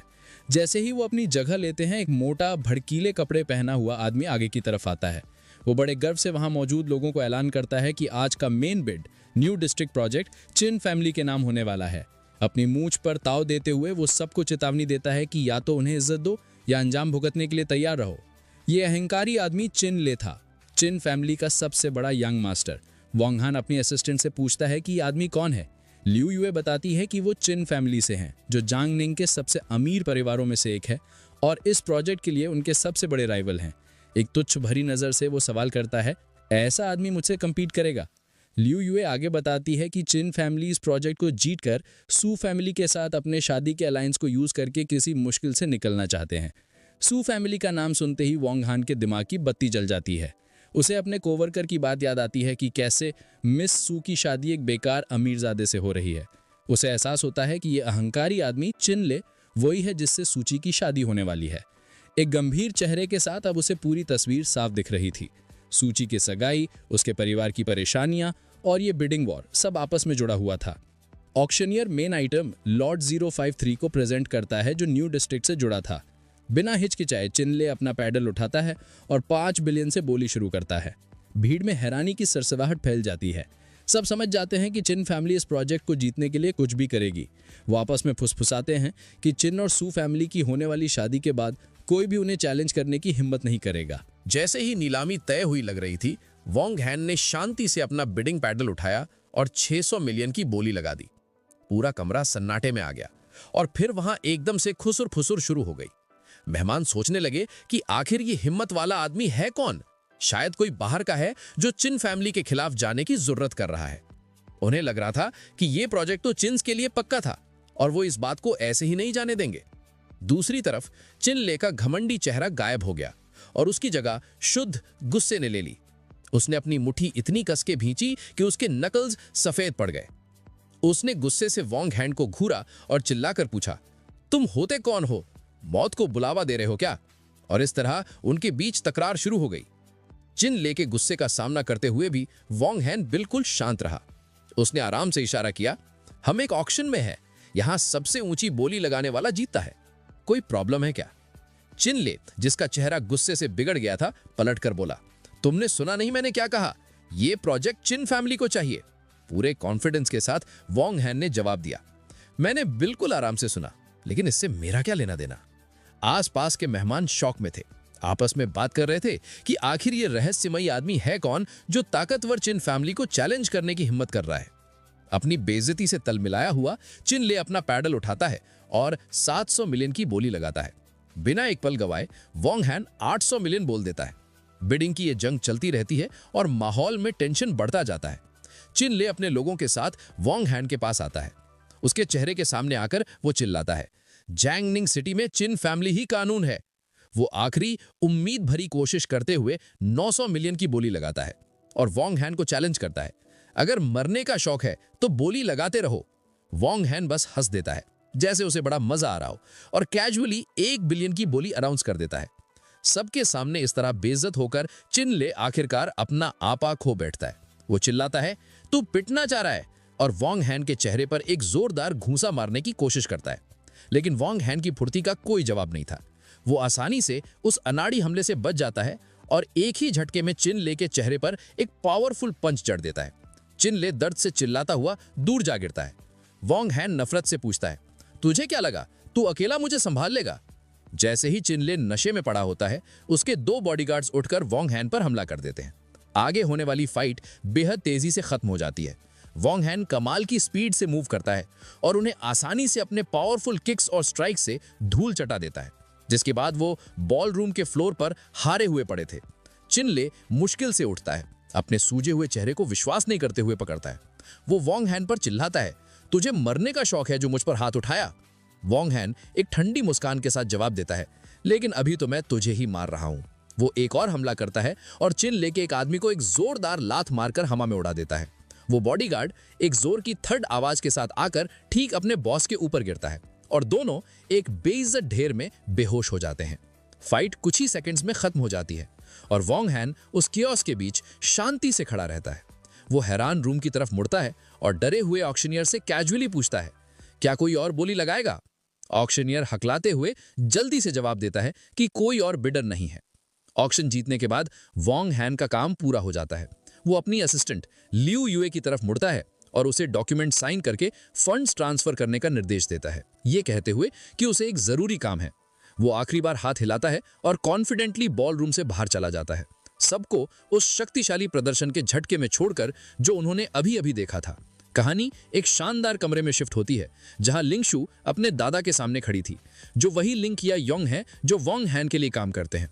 वो पूछती है कि उन्होंने उसे इतनी जल्दी में यहाँ क्यों बुलाया, जिसके कारण वो ऑक्शन मिस कर गई। उसके दादा उसे चेतावनी देते हैं कि जब उनके मेहमान आ जाएं तो वो सावधान रहें, ये मानते हुए कि वो अभी तक उस व्यक्ति के स्वभाव को समझ नहीं पाए हैं। लिंगशु हंसती है, ये सोचते हुए कि ऐसा कौन सा बिग शॉट आ गया जिसके लिए उसके पावरफुल दादा इतने सावधान हो रहे हैं। ठीक तभी एक सहायक अंदर आता है और चेयरमैन को बताता है कि ऑक्शन खत्म हो गया है। लिंग या युंग पूछते हैं कि क्या चिन फैमिली जीत गई, लेकिन सहायक बताता है कि जीतने वाला कोई और था। लिंगशु शॉक हो जाती है, चिल्लाते हुए कहती है, ये इम्पॉसिबल है। उसे विश्वास नहीं हो रहा था कि प्रोजेक्ट चिन फैमिली के हाथ से निकल गया और सोचती है कि आखिर इतना हिम्मत वाला कौन हो सकता है जो इनसे ये छीन ले। उसके दादा शांति से उसे बताते हैं कि जिस व्यक्ति का वो इंतजार कर रहे हैं वो आ चुका है। अपने फोन को देखते हुए शायद कोई न्यूज अपडेट, लिंगशु कहती है कि ये आदमी तो बहुत ही ज्यादा एरोगेंट है। ये खबर इतनी जरूरी थी कि वो इंतजार नहीं कर सकती थी, इसलिए वो अपने दादा को कहती है कि वो अपनी दोस्त सूची को कॉल करने के लिए बाहर जा रही है। जब वो एक हॉलवे में चल रही होती है तो वो अपने विचारों और फोन कॉल में डूबी हुई थी। वो सोच रही थी कि कैसे चिन फैमिली की हार ने सू फैमिली के साथ उनके प्लान किए गए सहयोग को खतरे में डाल दिया है। अपनी बेस्ट फ्रेंड तक ये खबर पहुंचाने के लिए वो इतनी बेचैन थी कि उसने ध्यान ही नहीं दिया कि वो कहाँ जा रही है। वो सीधे जाकर वॉन्ग हान से टकरा जाती है, जो दूसरी दिशा से आ रहा था। टक्कर जोरदार थी और उसके सीने से टकराते ही उसके मुंह से एक हल्की सी चीख निकल जाती है। गुस्से में वो ऊपर देखती है और उसका चेहरा देखकर शॉक हो जाती है। वो उस पर चिल्लाती है, फिर से तुम देखकर नहीं चल सकते क्या, बदबूदार फूड डिलीवरी गाय? लेकिन उसका जरूरी कॉल ज्यादा इंपॉर्टेंट था। वो जल्दी से चुपचाप खड़े वोंग हान की तरफ पीठ करती है और आगे बढ़ती जाती है अपने फोन में सूची को ये जरूरी खबर देने के लिए। वोंग हान बस उसे एक शांत अनजान एक्सप्रेशन के साथ जाते हुए देखता है। लिंग जुए के जाने के बाद वोंग हान लिंग क्युंग युंग से मिलने के लिए अंदर जाता है। वो बुजुर्ग आदमी अदब से उनका स्वागत करता है। वोंग हान कंफर्म करता है कि ऑक्शन में उसका काम हो गया है और फिर कैजुअली उस लड़की के बारे में पूछता है जिससे वो अभी टकराया था। लिंग क्युंग युंग उसे बताता है कि वो उसकी पोती लिंग जुए है और खास तौर पर बताता है कि वो अनमैरिड है। वो उसकी तारीफ करते हुए कहता है कि वो वोंग हान की बहुत बड़ी फैन है और हमेशा से उनसे मिलना चाहती थी। मैच मेकिंग की इस कोशिश पर वोंग हान को हंसी आ जाती है और वो थके हुए अंदाज में कहता है, रहने दो प्लीज। टॉपिक बदलते हुए वोंग हान बैठता है और लिंग क्युंग युंग से पूछता है कि क्या वो सूची को जानता है। लिंग क्युंग युंग बताता है कि वो सू फैमिली की यंग लेडी है, अपनी जनरेशन की सबसे टैलेंटेड लड़की, लेकिन परिवार में बेटों को ज्यादा तवज्जो देने के कारण उसे लाइमलाइट से दूर रखा गया है। वो कंफर्म करता है कि चिन फैमिली प्रोजेक्ट जीतने के बाद सू फैमिली के साथ शादी का रिश्ता जोड़ना चाहती थी, लेकिन क्योंकि वोंग हान ने बीच में दखल दे दिया, अब वो प्लान डिले हो गया है। क्यूरियस होकर वो उसकी पर्सनल डिटेल्स पूछता है, जैसे कि सूची की डेली लाइफ और रोमांटिक हिस्ट्री। लिंग क्युंग युंग उसे बताता है कि सू फैमिली की परवरिश बहुत सख्त है और सूची का स्वभाव जिद्दी है। वो कहता है कि वो आसानी से लोगों से घुलती मिलती नहीं है और जहां तक वो जानता है उसका कभी कोई बॉयफ्रेंड नहीं रहा। ये नई जानकारी सुनकर वोंग हान के चेहरे पर एक शातिर जानकार मुस्कान आ जाती है। ठीक तभी उसका फोन बजता है। कॉलर आईडी पर सूची का नाम था। वो आराम से फोन उठाता है और कहता है, मैं अभी तुम्हारे बारे में ही सोच रहा था। दूसरी तरफ से सूची पूछती है कि क्या उसके पास टाइम है और कहती है कि वो उससे मिलना चाहती है। वोंग हान तुरंत हाँ कर देता है और उसकी लोकेशन पूछता है। अब उसका जरूरी काम साफ था। वोंग हान उठने के लिए खड़ा होता है। वो लिंग क्युंग युंग को बताता है कि वो जा रहा है और वो ओल्ड मैन को रिपोर्ट कर सकता है। जब वोंग हान बाहर जा रहा होता है, लिंग क्युंग युंग अपनी पोती को प्रमोट करने की एक आखिरी कोशिश करता है, बताते हुए कि उसने लंदन की रॉयल अकेडमी से ग्रेजुएशन की है। ठीक वोंग हान की तरह बिना कोई इंटरेस्ट दिखाए वो उसे टाल देता है। इस बारे में अगली बार बात करेंगे। सीन सिटी को देखते हुए एक पार्क में शिफ्ट होता है, जहां सूची एक बेंच पर अकेले बैठी कुछ सोच रही थी। कुछ देर बाद वोंग हान अपनी रेड मोटरसाइकिल पर वहां पहुंचता है, अब वापस अपने शार्प सूट में। वो उसके पास जाकर बैठ जाता है। उसके कंधे पर हाथ रखते हुए वो सीधे मुद्दे पर आता है। वो उससे कहता है कि वो बच्चे के बारे में चिंता ना करे और वो दोनों को सपोर्ट करेगा। फिर वो एक पक्का ऑफर देता है, अगर तुम शादी करना चाहती हो तो हम जब चाहें जाकर रजिस्टर कर सकते हैं। इस तरह वो अपनी जिम्मेदारी का वादा पूरा करता है। उसके इस कॉन्फिडेंट वादे के बावजूद सूची अभी भी संदेह में थी। एक फीकी मुस्कान के साथ वो उसकी ऐसी कमिटमेंट पूरी करने की क्षमता पर सवाल उठाती है। बेफिक्र होकर वो दूर देखता है और पूछता है, मैं क्या अफोर्ड नहीं कर सकता? अपनी बात साबित करने के लिए सूची अपनी कलाई उठाती है, उसे अपनी महंगी घड़ी दिखाती है और पूछती है कि क्या वो उसकी कीमत जानता है। हैरानी भरी महारत के साथ वोंग हान घड़ी को सही पहचानता है। ये पाशा डे कार्टियर है 42 mm 18K rose gold model और उसकी सही कीमत बताता है 3,52,000। उसके इस डिटेल ज्ञान से सूची साफ तौर पर शॉक हो जाती है। वो उस पर जोर डालती है, पूछती है कि एक डिलीवरी गाय के तौर पर वो एक साल में कितना कमाता है और उसे सिर्फ ये एक चीज खरीदने के लिए कितने साल काम करना पड़ेगा। वोंग हान उसे तसल्ली देता है कि वो पैसे की चिंता ना करे और बच्चे को पैदा करने के लिए उसे हिम्मत देता है। वो कॉन्फिडेंस से कहता है कि वो उसे या बच्चे को किसी भी मटेरियल चीज की कमी नहीं होने देगा। यहाँ तक कि ये दावा भी करता है कि उनका खर्च उठाना कोई प्रॉब्लम नहीं होगी। सूची उसकी इस बड़ी बात पर आंखें घुमाते हुए सूखे अंदाज में पूछती है, अगर तुम शेखी ना बगाड़ो तो मर जाओगे क्या? उनकी बातचीत तब रुक जाती है जब सूची का फोन बजता है। वो फोन उठाती है और दूसरी तरफ से उसकी माँ की घबराई हुई आवाज आती है। उसकी माँ उससे जल्दी घर आने को कहती है, उसे बताते हुए कि चिन्हाओ घर पर उनका इंतजार कर रहा है शादी के बारे में बात करने के लिए। सूची शांति से हाँ में जवाब देती है। वोंग हान की तरफ मुड़कर वो उसे घर छोड़ने के लिए कहती है। एक प्यारी सी मुस्कान के साथ वो कहता है, ये तो मेरी खुशकिस्मती होगी। वो उसे मोटरसाइकिल पर बैठने में मदद करता है और वो दोनों तेजी से निकल जाते हैं। सफर के दौरान सूची वोंग हान की पीठ से टिक जाती है और उसके चेहरे पर एक हल्की सुकून भरी मुस्कान आ जाती है जब वो अपनी आंखें बंद करती है, जैसे कि वो काफी संतुष्ट हो। जल्द ही वो सू फैमिली की एस्टेट पर वापस पहुंच जाते हैं। वोंग हान उसे सामने के दरवाजे तक छोड़ता है और जैसे ही वो अंदर आते हैं, सूची अपनी माँ को आवाज लगाती है कि वो घर आ गई है। उसकी माँ यांग हुई तुरंत गुस्से में सामने आती है और अपनी बेटी को इतनी देर तक बाहर रहने के लिए डांटती है, उसे बताते हुए कि चिन हाउ कब से इंतजार कर रहा है। बैकग्राउंड में सूट पहने एक मोटा सा आदमी सोफे पर बैठा हुआ था। सुईची बस इतना कहती है कि वो वॉक पर गई थी। तब उसकी माँ की नज़र उसके पीछे खड़े वोंग हान पर पड़ती है और वो नफरत से पूछती है कि वो किसी को साथ क्यों ले आई, उसे याद दिलाते हुए कि चिन हाओ के साथ उसकी शादी नज़दीक है। सोफे पर बैठा आदमी खड़ा होता है और सुईची को ग्रीट करता है, कंफर्म करते हुए कि वो शादी के मामलों पर चर्चा करने आया था। वो एक चालाक मुस्कान देता है और अपना परिचय चिन हाओ, चिन फैमिली के दूसरे यंग मास्टर के रूप में देता है। अपने मंगेतर चिन हाओ का सामना करते हुए सुईची उनकी शादी को रोकने की कोशिश करती है। वो उससे कहती है कि क्योंकि चिन फैमिली नए डिस्ट्रिक्ट प्रोजेक्ट की बोली हार गई है, उनके परिवार का प्लान किया गया सहयोग अभी तक फाइनल नहीं हुआ है और इसलिए उनकी शादी भी टाल देनी चाहिए। लेकिन चिन हाओ बोली हारने को एक छोटी सी बात कहकर टाल देता है। एक शैतानी मुस्कान के साथ वो जोर देता है कि उन्हें पहले शादी कर लेनी चाहिए और बाकी सब कुछ बाद में नेगोशिएट हो सकता है। उसके विचार उसके असली इरादे जाहिर करते हैं। वो पहले उसे बिस्तर पर ले जाना चाहता है और फिर बाद में फैसला करेगा कि क्या उसे उसके परिवार को जरूरी पैसे देने हैं या नहीं। सुईची की माँ यांग हुएमिन बेबस होकर सिचुएशन को संभालने की कोशिश करती है। वो अपनी बेटी से मिन्नतें करती है, उसे याद दिलाते हुए कि चिन हाओ ने वादा किया है कि जैसे ही वो शादी करेंगे वो सू फैमिली की मदद के लिए 1 बिलियन देगा। लेकिन सुईची तेजी से उसकी बात काट देती है और कुछ मत कहना। एक अटल निश्चय के साथ वो ऐलान करती है कि वो उससे शादी नहीं करेगी। उसके इनकार से उसकी माँ और चिन हाओ दोनों हैरान रह जाते हैं। एक हिम्मत भरा कदम उठाते हुए सुईची वोंग हान के पास जाती है, उसका हाथ पकड़ती है और ऐलान करती है कि वो न सिर्फ चिन हाओ से शादी नहीं करेगी बल्कि वो वोंग हान के बच्चे की माँ भी बनने वाली है।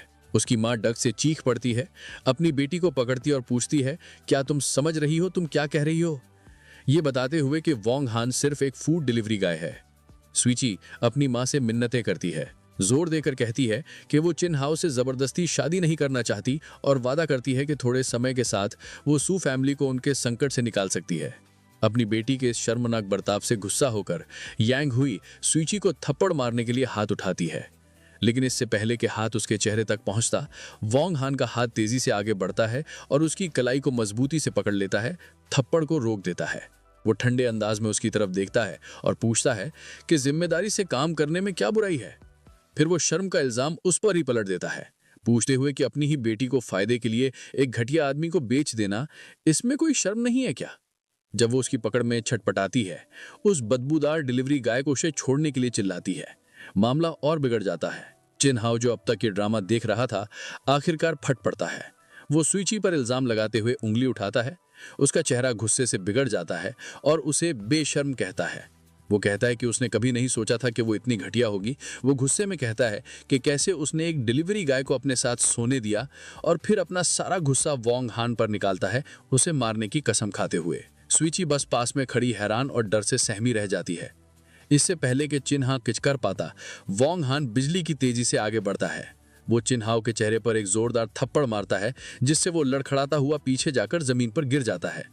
फिर वोंग हान हैरान सुईची को अपने पीछे सुरक्षा के लिए खींच लेता है। वो गिरे हुए चिन हाओ को घूरता है और ऐलान करता है कि वो मेरे बच्चे की मां बनने वाली है, इसका मतलब वो मेरी औरत है। तुझे उस पर हाथ उठाने की हिम्मत किसने दी?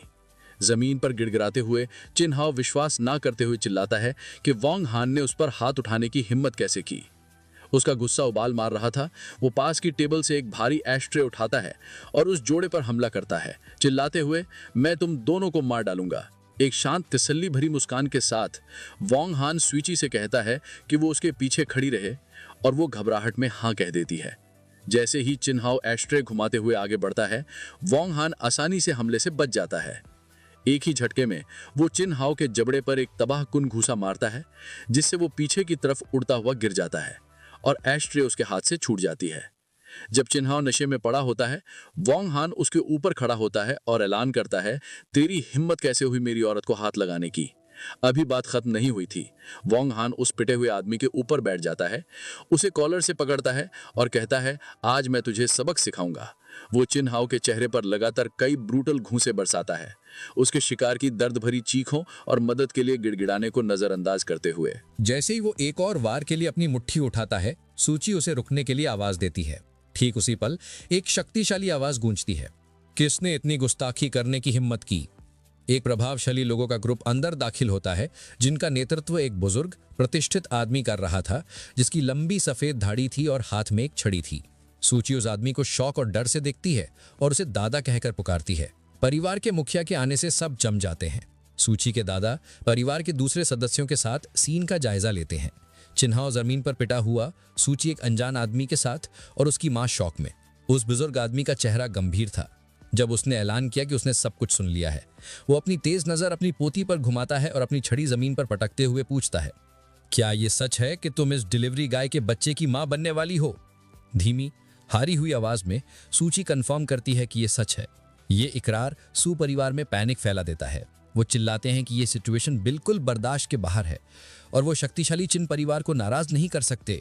उसके दादा, जिनका चेहरा गुस्से से लाल हो गया था, गरजते हैं कि इसका एक ही समाधान है, बच्चे को तुरंत गिरा दिया जाए। लेकिन चिन्हाव मुश्किल से उठता है और असहमति जताता है। वो चिल्लाता है कि अगर वो बच्चा गिरा भी दे तो उसकी जैसी गंदी औरत कभी उसके परिवार के घर में कदम नहीं रखेगी। ये सुनते ही सू परिवार के होश उड़ जाते हैं। सिचुएशन का बोझ बहुत ज्यादा हो जाता है। वो रोने लगते हैं कि सब कुछ खत्म हो गया, एक दूसरे पर सूची को बिगाड़ने का इल्जाम लगाते हुए और अफसोस करते हुए कि अब सू परिवार बर्बाद हो गया है। सूची उनके इल्जामों के बीच शांति से खड़ी रहती है। उसका चेहरा दुख से भरा हुआ था। आखिरकार वो भी फट पड़ती है, उन सब से बहस बंद करने को कहती है। भावनात्मक और शारीरिक तनाव उस पर हावी हो जाता है और वो दर्द से चिल्लाती है, अपने सर को पकड़ती है जब उसे चक्कर आने लगते हैं। इससे पहले कि वो गिर पाती, वोंग हान उसे संभालने के लिए वहां होता है। वो उसे स्थिर रखता है और तसल्ली देता है, डरो मत, मैं तुम्हें यहां से ले जाऊंगा। जैसे ही वो उसे अपनी गोद में उठाता है, उसके परिवार वाले उसके माँ बाप सहित आगे बढ़ते हैं। उस बदबूदार डिलीवरी गाय को उसे छोड़ने को कहते हैं और उसकी टांगे तोड़ने की धमकी देते हैं। वोंग हान उन्हें पूरी नफरत से देखता और पूछता है, तुम लोग खुद को इंसान भी कहते हो? बिना एक और शब्द कहे वो मुड़ता है और अब बेहोश सूची को उठाकर घर से बाहर निकलने लगता है। जब उसके माँ बाप उसका रास्ता रोकने की कोशिश करते हैं तो वो आसानी से उन्हें लात मारकर एक तरफ कर देता है, जिससे वो जमीन पर गिर जाते हैं। वो दरवाजे पर रुकता है और हैरान और डरे हुए परिवार की तरफ मुड़ता है। ठंडे अटल निश्चय के साथ वो ऐलान करता है, मैं सूची को अपने साथ ले जा रहा हूं, किसी को कोई प्रॉब्लम है क्या? जिससे वो उसे रोकने में बिल्कुल असमर्थ हो जाते हैं। सूची को बेहोश हालत में अपनी गोद में लिए वोंग हान उसके हैरान परिवार से कहता है कि क्योंकि किसी को कोई आपत्ति नहीं है, वो जा रहा है। वो उसे उस अफरा तफरी भरे सू एस्टेट से अपने मॉडर्न ऊंचे अपार्टमेंट में ले जाता है। अंदर वो धीरे से अभी भी बेहोश सूची को सोफे पर लिटाता है। ऐसा करते हुए एक कार्ड उसके पर्स से फिसलकर जमीन पर गिर जाता है। ये सुनिश्चित करने के बाद कि वो आराम कर रही है, वोंग हान को वो कार्ड दिखता है और वो उसे उठा लेता है। वो उसे देखता है और हैरान हो जाता है कि आज उसका बर्थडे है।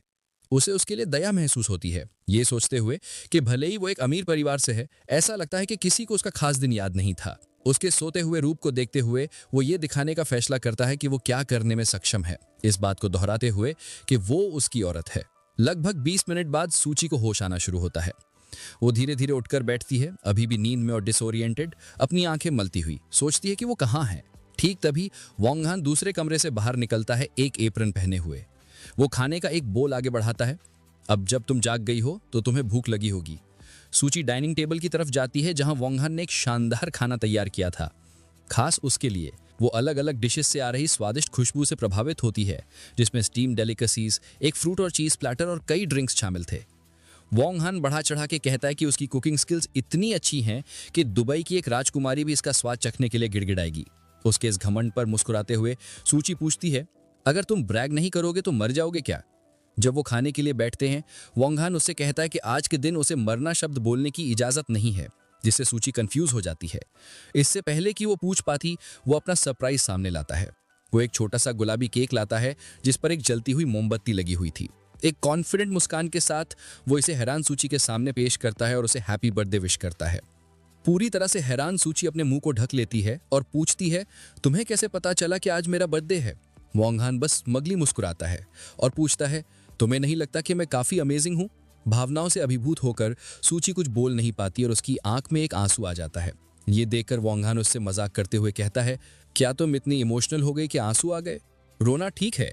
फिर वो दावा करता है कि वो तुम्हें अपना कंधा दे सकता है, एक ऐसी चीज जो इंटरनेशनल सुपर मॉडल्स को भी नहीं मिलती। उसके इस अजीब घमंड से टेंशन खत्म हो जाती है और सूची सच में हंस पड़ती है। फिर वो उसे खाना ट्राई करने के लिए कहता है। सूची एक बाइट लेती है और तस्लीम करती है कि टेस्ट वाकई में बहुत अच्छा है।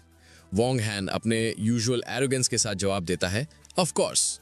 कुछ देर दोनों साइलेंटली खाते हैं।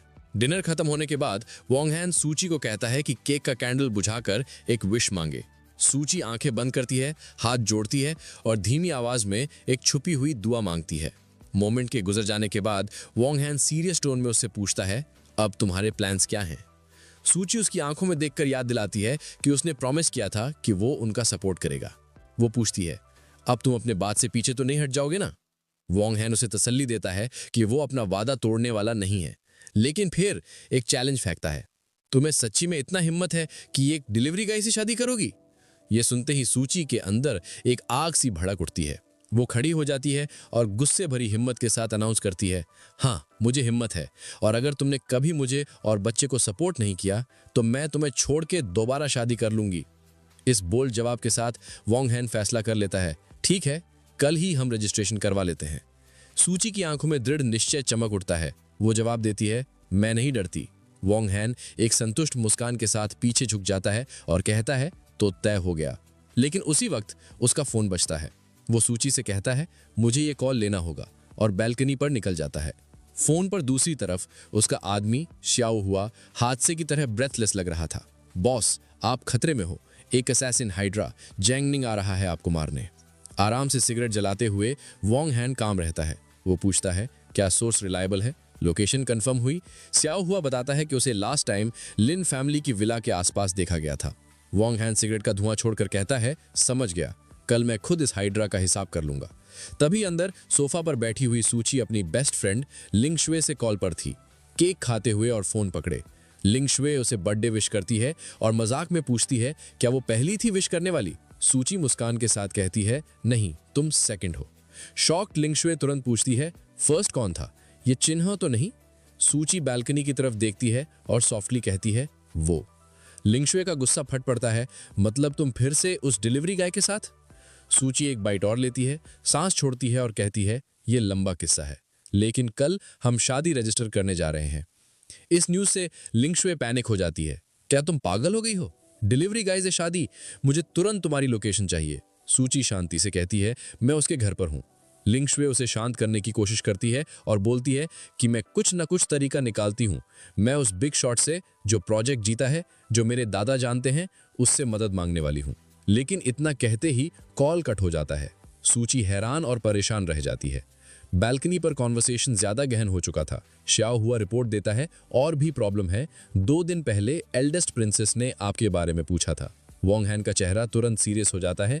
वो गुस्से से पूछता है, क्या तुमने उसे बताया कि मैं जैंगनिंग में हूं? नर्वस हुआ एडमिट करता है, बॉस, मेरी मजबूरी थी। आप जानते हो उनका गुस्सा। अगर मैं मना करता तो शायद वो मेरी जान ले लेती। मुझे अपना बचाव करना पड़ा।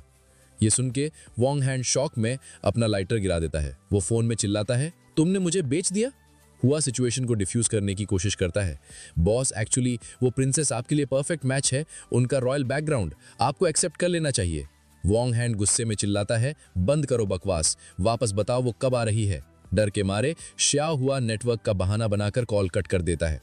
वॉन्ग हैन बैल्कनी पर अकेला रह जाता है। फ्रस्ट्रेशन में क्राउच करते हुए सोचता है कि सिचुएशन बिगड़ चुकी है। तभी उसके फोन पर एक नोटिफिकेशन आती है। इरिटेटेड वो कहता है, अब कौन परेशान कर रहा है? स्क्रीन देखकर वो रुक जाता है। मैसेज एक अननोन नंबर से था। सेंडर का नाम था लिनिक्स यू, लिन किंग यून की पोती। मैसेज में लिखा था, मैं एक बिजनेस पार्टनरशिप प्रपोज करती हूँ। आप सिटी में नए हो और अगर आप सू फैमिली के साथ नई डिस्ट्रिक्ट प्रोजेक्ट में कोऑपरेट करते हैं तो दोनों के लिए बेनिफिशियल होगा। अगर आप मान जाएं तो मैं कुछ भी करने को तैयार हूं। ये बोल्ड प्रपोजल पढ़कर वॉन्ग हैन हल्की मुस्कान के साथ कहता है, इस लड़की में हिम्मत तो है। ऑलमोस्ट तुरंत ही उसका फोन बजता है। ये कॉल लिन किंग यून का था। वो शांत आवाज में अपनी पोती की हरकत के लिए माफी मांगता है। वॉन्ग हैन काम टोन में कहता है, ठीक है, टेंशन मत लो। फिर वो अपना डिसीजन सुनाता है, मुझे कल एक स्नाइपर राइफल और 2 बुलेट्स चाहिए। मैं खुद आकर ले जाऊंगा। और सू फैमिली के नए डिस्ट्रिक्ट प्रोजेक्ट का पूरा कंट्रोल सूची को दो। उस फैमिली के किसी और को हाथ लगाने की इजाजत नहीं। बिना एक पल गवाए लिन किंग यून अग्री कर लेता है, यस यंग मास्टर। अंदर जब वॉन्ग हैन बालकनी पर बिजी था तब सूची अपने फोन पर एक टेक्स्ट रिसीव करती है। उसकी बेस्ट फ्रेंड लिनिक्स यू ने। मैसेज में लिखा होता है, क्या तुम्हें पता है मैंने उस मिस्टीरियस बिग शॉट को कांटेक्ट किया जो ऑक्शन जीता था। उसने कोऑपरेट करने के लिए हाँ बोल दी है और सबसे बड़ी बात, उसने इंसिस्ट किया कि प्रोजेक्ट तुम्हारी रिस्पॉन्सिबिलिटी में हो। सूची इस मैसेज को पढ़कर स्टन रह जाती है। उसके होंठों पर धीरे धीरे एक मुस्कान उभर आती है, बिना जाने कि उसके बिल्कुल पास बैठा इंसान और कोई नहीं, वही बिग शॉट वोंग हान खुद है। लिनेक्स भी बताती है कि उन्हें कल डिटेल्स डिस्कस करने के लिए मिलना है। इस खबर से खुश होकर वो रिप्लाई करती है कि वो कल उससे मिलेगी। ठीक तभी वोंग हान वापस अंदर आता है और उसके चेहरे पर खुशी देखकर पूछता है, क्या बात है, बड़े अच्छे मूड में लग रही हो। उसे अभी भी एक मामूली डिलीवरी गाय समझते हुए वो बात को टाल देती है। प्रोजेक्ट की बात है, तुम नहीं समझोगे। फिर उसे हैरानी होती है कि वोंग हान ने उसे पढ़ते हुए देख लिया और वो उसे चिढ़ाता है, मुझे नहीं पता था कि तुम्हें किताबें पढ़ने की आदत है। वो उसके करीब झुकता है, उनके चेहरे के बीच बस कुछ इंच का फासला था। वो फुसफुसाते हुए कहता है, मेरे बारे में बहुत कुछ है जो तुम नहीं जानती। उसकी इतनी नजदीकी से सूची घबरा जाती है, उसका चेहरा लाल हो जाता है और वो हकलाते हुए पूछती है, ये तुम क्या कर रहे हो? तुमसे शादी के लिए हाँ कहने का मतलब ये नहीं कि तुम कोई मूव करने के बजाय। वोंग हान धीरे से बेड से एक तकिया उठा लेता है। वो उसे कहता है कि अगर तुम थक गई हो तो आराम करो, मैं सोफे पर सो जाऊंगा। जाते जाते वो कैजुअली कहता है, वैसे बेड पर पड़ना प्रेग्नेंट औरतों के लिए अच्छा नहीं होता, जिससे सूची शर्म से लाल हो जाती है और कुछ बोल नहीं पाती। वापस लेटकर वो शर्मिंदा होती है, ये सोचते हुए कि उसे सच में लगा था कि वो कुछ करने वाला है। अगली सुबह होती है। अपार्टमेंट की बालकनी पर वोंग हान एक कठिन वर्कआउट कर रहा था, एक हाथ से हैंडस्टैंड पुशअप्स। पजामे में सूची बाहर आती है और उसे देखती है। मुस्कुराते हुए वो मजाक में पूछती है, क्या तुम टोड स्टाइल की प्रैक्टिस कर रहे हो? वो आराम से नीचे उतरता है और उसे ठीक करता है। इसे ड्रैगन कॉइलिंग हैंड कहते हैं, एक नाम जो उसने कभी नहीं सुना था। वो बताता है कि ये कोई दिखावे वाला मार्शल आर्ट नहीं, बल्कि असलियत में एक किलिंग टेक्निक है और कुछ तेज मूवमेंट्स करके दिखाता है। क्यूरियस होकर सूची पूछती है, एक मामूली डिलीवरी गाय को इतनी खतरनाक चीज सीखने की क्या जरूरत है? वोंग हान रुकता है और उसे देखता है, अपने पिता की दी हुई सीख बताते हुए, मार्शल आर्ट्स का इस्तेमाल झगड़े रोकने और अपने परिवार को बचाने के लिए करो। सूची प्रभावित होती है और मानती है कि उसके पिता के शब्द बहुत समझदारी भरे थे। टॉपिक बदलते हुए वोंग हान कहता है कि उसने नाश्ता बना दिया है और उसके लिए टॉयलेटरीज भी तैयार कर दी हैं। इस बात से खुश होकर वो कहती है, मुझे कभी नहीं लगा था कि तुम जैसा बड़ा सा आदमी इतना थॉटफुल हो सकता है। एक कॉन्फिडेंट मुस्कान के साथ वो जवाब देता है, अभी बहुत कुछ है जो तुमने मेरे बारे में महसूस नहीं किया है। फिर वो कहती है कि खाने के बाद उसे उसके साथ उसके घर चलना होगा। वो कंफ्यूज होकर पूछता है, क्यों? वो बताती है, हमें मेरी हाउस होल्ड रजिस्ट्रेशन बुक चाहिए, वरना हम शादी रजिस्टर नहीं कर सकते। वोंग हान उसे चिढ़ाते हुए पूछता है, क्या तुम सच में मुझ जैसे डिलीवरी गाय से शादी करने के लिए श्योर हो? उकसाने जाने पर सूची को गुस्सा आ जाता है, ये सोचते हुए कि वो पीछे हट रहा है। वो चिल्लाती है, मैं नहीं डरती, जल्दी करो ताकि हम तुरंत शादी रजिस्टर कर सकें। जब वो उसकी मोटरसाइकिल की तरफ जा रहे होते हैं तो सूची एक प्रैक्टिकल सवाल उठाती है, क्या हमें पहले तुम्हारे माता पिता से मिलना चाहिए? वोंग हान इस बात को टाल देता है, कोई जरूरत नहीं, हम बच्चा पैदा होने के बाद इस बारे में बात कर सकते हैं। कंफ्यूज होकर सूची पूछती है, इंतजार क्यों करना है?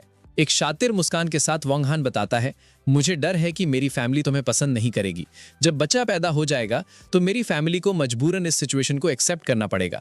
ये सुनकर सूची अपनी कमर पर हाथ रखती है और ताना मारते हुए पूछती है, तो क्या तुम कहना चाहते हो कि तुम मेरे घर जमाई बन रहे हो? वो उसे ऊपर से नीचे तक देखता है और उसके लुक्स, फिगर और टेम्परामेंट की तारीफ करता है, लेकिन फिर कहता है, पर तुम्हारा फैमिली बैकग्राउंड थोड़ा कम है। ऑफेंड होकर वो पूछती है, तो तुम सोचते हो कि तुम मेरे लिए काफी से ज्यादा अच्छे हो? वोंग हान हंसकर बात को टाल देता है, इतना सीरियसली मत लो, और उसे मोटरसाइकिल पर बैठने को कहता है। वो गुस्से में हफ करके उसके पीछे बैठ जाती है। वो उसे अपनी कमर को कसकर पकड़ने को कहता है और वो तेजी से सड़क पर निकल जाते हैं।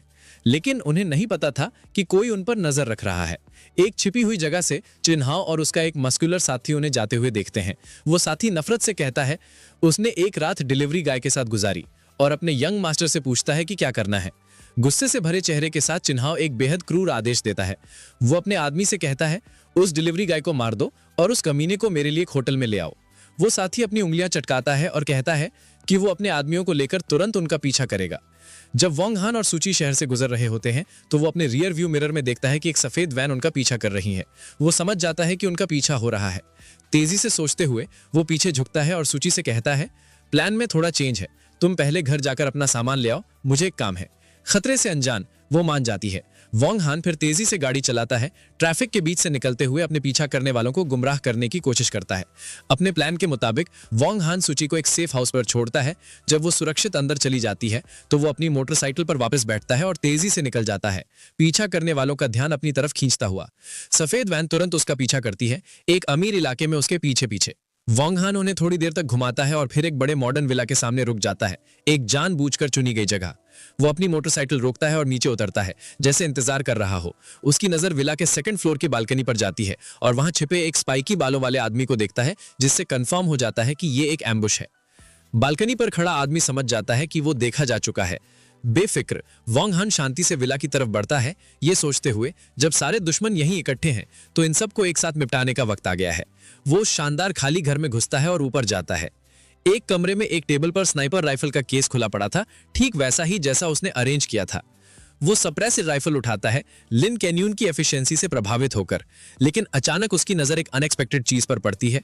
वो ऊपर देखता है और पास के बेड पर एक नीली ब्रा पड़ी देखता है, जिससे वो कुछ पल के लिए कंफ्यूज हो जाता है। इससे पहले कि वो कुछ समझ पाता, एक औरत तौलिए में लिपटी हुई साथ वाले कमरे से बाहर आती है। ये लिन शुक है, सूची की बेस्ट फ्रेंड, जो अपने कमरे में एक अनजान आदमी को हाई पावर्ड राइफल के साथ देखकर दहशत भरी चीख मारती है। उसे पहचानते ही लिन शुक गुस्से में पूछती है, तुम बदबूदार डिलीवरी गाय मेरे घर में क्या कर रहे हो? उसे याद दिलाते हुए कि वो लिन परिवार के विला में घुसपैठ कर रहा है। लेकिन उनकी बहस बढ़ने से पहले एक रेड लेजर डॉट उसके माथे पर दिखाई देता है। स्नाइपर का लेजर देखते ही वोंग हान तुरंत चिल्लाता है, नीचे झुको। एक पल गंवाए बिना एक गोली खिड़की तोड़ते हुई अंदर आती है। वोंग हान पूरे कमरे में लपकता है, दहशत में कांपती लिंग शुए को टैकल करता है और उसे गोली के रास्ते से ठीक समय पर हटा देता है। वो दोनों बेड पर गिरते हैं और वो उसके नीचे छटपटाती है, चिल्लाते हुए, छोड़ो मुझे कमीने। वो उसे मजबूती से दबाए रखता है। उसका चेहरा गंभीर था और धीरे से चेतावनी देता है, चिल्लाना बंद करो, एक और आवाज निकाली तो मारी जाओगी। अपने पैरों पर खड़ा होकर वोंग हान स्नाइपर राइफल उठा लेता है, जबकि हैरान लिंग शुए पूछती है, ये सब क्या हो रहा है? वो उसे नजरअंदाज करता है, टूटी हुई खिड़की की तरफ जाता है और सामने वाले विला पर निशाना साधता है। वो ताना मारते हुए बड़बड़ाता है, लगता है हाइड्रा के पास दिमाग नहीं है, और एक सटीक गोली चलाता है। गोली आंगन के पार जाती है और अपने निशाने पर लगती है। सामने की बैल्कनी पर एम्बुश लगाए स्नाइपर को मार गिराती है। स्नाइपर तुरंत मारा जाता है, सर में गोली लगने से जमीन पर ढेर हो जाता है। वोंग हान अपना हथियार नीचे करता है, एक कैजुअल सल्यूट के साथ, निराशा से कहते हुए कि हाइड्रा इतनी आसानी से निपट गया। इससे पहले कि वो जश्न मना पाता, घबराई हुई लिंग शुए उसे पकड़ती है, उसके घर में बंदूक होने का एक्सप्लेनेशन मांगती है। लेकिन उसी पल वोंग हान के सेंसेस उसे एक और खतरे का आभास देते हैं। एक दूसरी गोली हवा को चीरती हुई आती है, एक अलग एंगल से एक और खिड़की तोड़ती हुई। कमाल की तेजी से रिएक्ट करते हुए वोंग हान फिर से चिल्लाता है, नीचे झुको, और खुद को उसके ऊपर फेंक देता है, अपनी बॉडी से उसे बचाते हुए। वो दोनों जमीन पर गिरते हैं, जबकि गोली उनके खड़े होने की जगह से तेजी से गुजरकर पीछे की दीवार में जा लगती है। अभी भी लिंग शुए के साथ जमीन पर वोंग हान समझ जाता है कि बाहर और भी हमलावर हैं।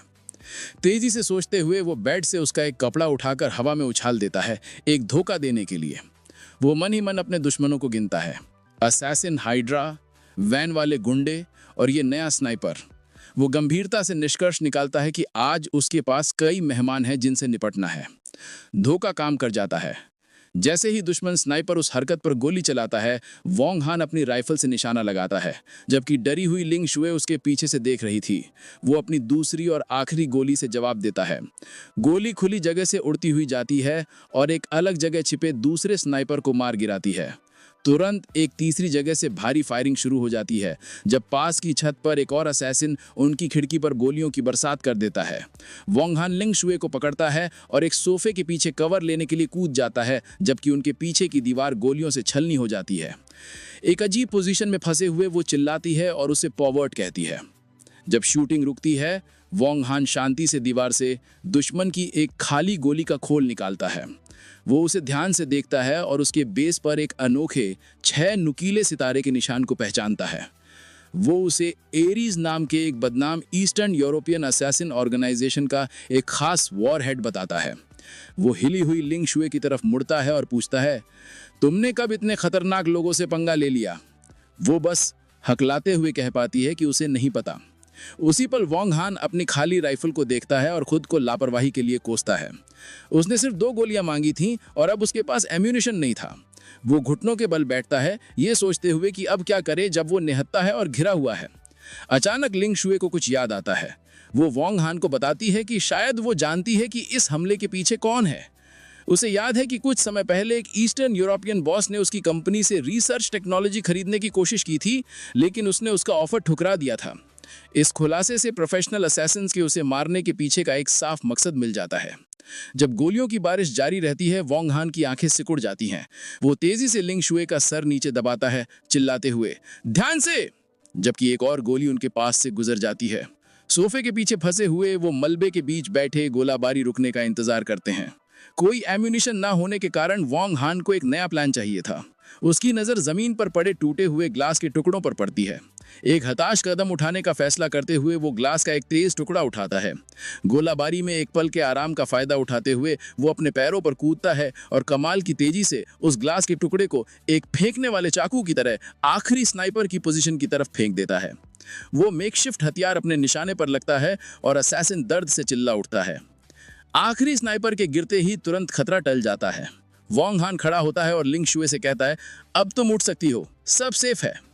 आखिरकार उठकर वो उसे शक की निगाह से देखती है और सीधे उससे पूछती है, तुम्हारा डिलीवरी बॉय का काम जरूर एक कवर है, सच सच बताओ, तुम आखिर हो कौन? वोंग हान ठंडे अंदाज में उसके सवाल को टाल देता है, तुम्हें मेरी पहचान जानने की जरूरत नहीं है। उसकी इस रहस्यमयता से गुस्सा होकर वो उसे धमकी देती है कि वो सूची को सब कुछ बता देगी, लेकिन वो तेजी से अपने होठों पर उंगली रखता है उसे चुप कराने के लिए। उसका चेहरा गंभीर हो जाता है जब वो उसे चुप रहने की चेतावनी देता है। बाहर से कुछ आवाज आ रही है। लिंग शुए के चेहरे पर दहशत छा जाती है जब वो पूछती है, क्या अभी और दुश्मन बाकी हैं? घबराकर वो उसे पकड़ लेती है और पूछती है, अब हम क्या करेंगे? वो शांति से कहता है, चिंता मत करो, मैं जाके देखता हूँ। इस बीच नीचे चिन हाओ के 3 गुंडे बड़े बड़े चाकुओं के साथ विला में घुस जाते हैं। उनमें से एक वोंग हान को पहचान लेता है और सोचता है, एक डिलीवरी बॉय ऐसी जगह क्या कर रहा है? लीडर हंसता है, ये मानते हुए कि वो जरूर एक मामूली चोर होगा। ठीक तभी वोंग हान सीढ़ियों के ऊपर दिखाई देता है। वो हथियारबंद घुसपैठियों को नीचे देखता है और एक कैजुअल वेव के साथ उनका स्वागत करता है। एक कॉन्फिडेंट मुस्कान के साथ वो शांति से उन 3 हथियारबंद आदमियों से पूछता है, क्या तुम लोग मुझे ढूंढ रहे हो? मस्कुलर लीडर अपना चाकू वोंग हान की तरफ करता है, कहते हुए, हम भाई हाओ के आदमी हैं, हमें चिन हाओ ने भेजा है। वो वोंग हान पर उनके बॉस की औरत सूची के साथ सोने का इल्जाम लगाता है, जबकि दूसरा गुंडा बेसब्री से कहता है, बातें बंद कर और सीधे इसकी टांगें तोड़ दे। बिल्कुल बेफिक्र वोंग हान बस पूछता है, तो तुम लोग इस बारे में क्या करने वाले हो? उसके इस घमंड से गुस्सा होकर गुंडे गालियां देते हुए आगे बढ़ते हैं। फाइट बेहद छोटी थी। वोंग हान कमाल की तेजी से मूव करता है। पहले हमलावर को एक शक्तिशाली लात से रोकता है जो उसके चेहरे पर लगती है और उसका सर पीछे की तरफ मुड़ जाता है। कुछ ही सेकंड्स में 2 गुंडे बेहोश हो जाते हैं। सिर्फ उनका हैरान लीडर बचता है। वो मस्कुलर गुंडा विश्वास न करते हुए घूरता है, डिलीवरी गाइस के स्टैंडर्ड्स इतने हाई कब से हो गए? ये समझते हुए कि उसका सामना एक ट्रेंड मार्शल आर्टिस्ट से है। एक मामूली डिलीवरी गाय से हार ना मानते हुए वो गुस्से में चिल्लाता है और अपने चाकू के साथ वोंग हान पर हमला करता है। वोंग हान आसानी से उस अंधाधुंध वार के ऊपर से कूद जाता है और एक ही झटके में उस आदमी के हाथ पर एक तबाहकुन लात मारता है। इस वार से चाकू हवा में उड़ जाता है और गुंडा जमीन पर गिर जाता है। तीनों हमलावरों के हारने के बाद वोंग हान बिखरे हुए शरीरों के बीच खड़ा था। लिंग शु, जो सीढ़ियों के ऊपर से ये फाइट देख रही थी, आखिरकार दहशत में चिल्ला उठती है। इस आवाज से नीचे पड़ा लीडर, जो पिटा हुआ था लेकिन होश में था, अलर्ट हो जाता है। उसके चिल्लाने से गुस्सा होकर वो उठने की कोशिश करता है और एक मौका देखता है निहत्थी लिंगशु की तरफ लपकता हुआ। इससे पहले कि वो रिएक्ट कर पाती, वो उसे पकड़ लेता है और अपना चाकू उसके गले पर रख देता है, उसे बंधक बना लेता है। वो वोंग हान को घूरता है, अगर एक भी कदम आगे बढ़ाया तो इसे मार डालूंगा। डरी हुई लिंगशु उसे चेतावनी देती है, अगर तुमने मुझे हाथ लगाया तो मेरे दादा तुम्हें नहीं छोड़ेंगे। लेकिन वोंग हान बिल्कुल शांत रहता है। वो गुंडे को देखता है और एक ठंडी भावनाहीन आवाज में कहता है, मार दे, आगे बढ़। लिंगशु के गले पर लगे चाकू को नजरअंदाज करते हुए वोंग हान धीरे धीरे उस घबराए हुए गुंडे की तरफ बढ़ता है, उसे ताना मारते हुए, अब तक अपनी धमकी पर अमल क्यों नहीं किया? जब वोंग हान लगातार आगे बढ़ता रहता है तो वो ठंडे अंदाज में पूछता है, क्या तू डर गया? वो गुंडा पसीने से तरबतर और डरा हुआ उसे रुकने के लिए चिल्लाता है। एक पलक झपकते ही वॉन्ग हैन उनके बीच की दूरी को एक झटके में तय कर लेता है। इससे पहले कि गुंडा रिएक्ट कर पाता, वॉन्ग हैन तलवार के फ्लैट हिस्से को अपने अंगूठे और उंगली के बीच पकड़ लेता है, हथियार को पूरी तरह से रोक देता है। वो गुंडे को नफरत से देखता है और पूछता है, तुझे सच में लगता है कि तू इतना काबिल है कि मेरे सामने तलवार चला सके? गुंडा वॉन्ग हैन की इस असंभव ताकत से शॉक हो जाता है, दहशत में समझते हुए कि वो तलवार को हिला भी नहीं सकता। वॉन्ग हैन उसका मजाक उड़ाता रहता है, फिर से पूछते हुए, अब क्यों नहीं करता अपना काम? फिर सिर्फ अपनी उंगलियों के एक झटके से वो उस स्टील के ब्लेड को तोड़ देता है। मेटल के टुकड़े हवा में उड़ते हैं, जबकि गुंडा और लिंगशु हैरान होकर देखते रह जाते हैं। इससे पहले कि गुंडा संभल पाता, वॉन्ग हैन उसे गले से पकड़ता है, उसे जमीन से ऊपर उठा लेता है और पूछता है, तो जैसा सड़ा हुआ झींगा मेरे सामने लड़ने के लायक भी है क्या? दम घुटने से गुंडा खुद को बचाने के लिए कहता है कि वो शक्तिशाली ब्लैक ड्रैगन सोसाइटी का मेंबर है। वॉन्ग हैन इससे बिल्कुल भी प्रभावित नहीं होता और उसे टालते हुए पूछता है, तो क्या? और उस आदमी का सर जमीन पर पटक देता है, उसे बेहोश कर देता है। लेकिन गुंडा अचानक होश में आता है और एक नई चाल चलता है। वो उठकर गिड़गिड़ाने लगता है, वॉन्ग हैन से कहते हुए कि वो अपराध के रास्ते पर ना जाए। इस अजीब अपील का कोई असर नहीं होता। वॉन्ग हैन उस आदमी के चेहरे पर एक बेहद क्रूर लात मारता है, जिससे वो दर्द से चिल्ला उठता है और उसके मुंह से खून निकलता है। पूरी तरह से टूटा हुआ गुंडा दया की भीख मांगता है। वो वॉन्ग हैन से रुकने की मिन्नत करता है, एक झूठी कहानी बनाते हुए कि उसकी 80 साल की मां है। आखिरी उम्मीद भरी कोशिश में वो वॉन्ग हैन को बताता है कि उसके पास एक जरूरी जानकारी है। उसके ऊपर खड़े होकर वॉन्ग हैन उस पिटे हुए गुंडे को उसके आखिरी शब्दों के लिए 3 सेकंड देता है। वो आदमी तेजी से अपनी जरूरी जानकारी बताता है। ब्रदर हाउ चिन हाउ सूची को ढूंढने चले गए हैं और अगर तुम जल्दी नहीं गए तो बहुत देर हो जाएगी। ये खबर वॉन्ग हैन को हिलाकर रख देती है। गुस्से में कि गुंडे ने उसे ये जरूरी जानकारी पहले क्यों नहीं बताई, वो एक आखिरी जोरदार लात मारता है, उसे पूरी तरह से बेहोश कर देता है। ठीक तभी उन्हें दरवाजे पर जोर से खटखटाने की आवाज आती है। बाहर से आवाज आती है, हम पुलिस हैं। ये समझते हुए कि उसे तुरंत निकलना होगा, वॉन्ग हैन लिंगशु से कहता है, मैं सूची को ढूंढने जा रहा हूं, ये सिचुएशन मैं तुम्हारे हवाले कर रहा हूं। वो उसे एक आखिरी इंस्ट्रक्शन देता है, किसी को मत बताना कि मैं यहां था। जब वो भाग के जा रहा होता है तो वो कहती है, जाओ, उसे विश्वास दिलाते हुए कि उसे पता है क्या कहना है। एक पल बाद 2 पुलिस ऑफिसर विला में घुस जाते हैं। लीड ऑफिसर लिंगशु को अपना बैज दिखाता है और पूछता है कि क्या हुआ। जब 2 पुलिस कार बाहर आकर रुक जाती हैं तो वो बताना शुरू करती है कि वो नहा रही थी जब 3 आदमी चाकुओं के साथ अंदर घुस आए। उसके बयान के बाद पुलिस तीनों बेहोश गुंडों को अरेस्ट कर लेती है। एक ऑफिसर अपने कैप्टन को रिपोर्ट करता है कि उन्हें सामने वाले विला में 2 लाशें मिली हैं, वो स्नाइपर्स जिन्हें वॉन्ग हैन ने मारा था, और कि वो मामूली लोग नहीं लग रहे हैं। शॉक होकर कैप्टन अपने आदमियों को सबको और सब कुछ स्टेशन ले जाने का आदेश देता है। इस बीच सूची एक बेडरूम में गुस्से से भरे चिन्हाओं से घिरी हुई थी। वो अपने शैतानी इरादे जाहिर करता है, उसे उस समय की याद दिलाने के बाद जब उसने उसकी ड्रिंक में नशा मिलाया था, और डींग हाँकते हुए कहता है कि अब वो उस पर जबरदस्ती करेगा। डरी हुई सूची उसे बाहर निकलने को कहती है, लेकिन वो और गुस्सा हो जाता है। वो हंसते हुए कहता है, मैंने उस डिलीवरी गाय को मारने के लिए आदमी भेज दिए हैं, और जब वो अपना काम खत्म कर लेंगे तो वो उसके सामने सूची के साथ जबरदस्ती करेगा। आखिरी हमले की तैयारी करते हुए वो कसम खाता है, मैं आज तुम्हारे साथ खेल कर तुम्हें मार डालूंगा। चिन्हाओ छटपटाती हुई सूची को बेड पर दबोच रहा था। वो उससे छोड़ने की गुहार लगाती है, लेकिन वो ताना मारता है, जितना चिल्लाना है चिल्ला लो, क्योंकि कोई तुम्हें बचाने नहीं आएगा। वो एक शैतानी मुस्कान के साथ कहता है कि डिलीवरी गाय अपने ही मसलों में उलझा हुआ है और आज वो उसकी इज्जत लूटेगा। जैसे ही वो झुकता है, एक जोरदार थप्पड़ उसके चेहरे पर पड़ता है, जिससे उसका एक दांत फूटकर हवा में उछल गया। चिन्हाओ लुढ़कता हुआ कमरे के दूसरे कोने में जा गिरा। दरवाजे पर वॉन्ग हान खड़ा था, जो गिरे हुए चिन्हाओं को देखकर ठंडे अंदाज में कहता है, लगता है तू जीने से उब गया है, जो तूने मेरी औरत पर हाथ डालने की हिम्मत की। अपने घुटनों के बल उठकर और अपने सूजे हुए चेहरे को पकड़कर चिन्हाओ गुस्से में पूछता है, डिलीवरी गाय, तू जानता है मेरा बाप कौन है? इस बात से बेपरवाह वॉन्ग हान कहता है, तेरा बाप कोई भी हो, उसे तेरे जैसे बेटे की हरकतों की कीमत चुकानी पड़ेगी। गुस्से में चिन्हाओ उठता है और चिल्लाते हुए कहता है, मेरा बाप चिन गैंग है, जैंगनिंग शहर का सबसे अमीर आदमी, उसके खिलाफ जाना मौत को बुलावा देना है। फिर वो हमला करने के लिए आगे बढ़ता है। वॉन्ग हान आसानी से उस अनाड़ी हमले से बच जाता है और एक जोरदार लात मारता है, उसे लूजर कहकर खारिज कर देता है।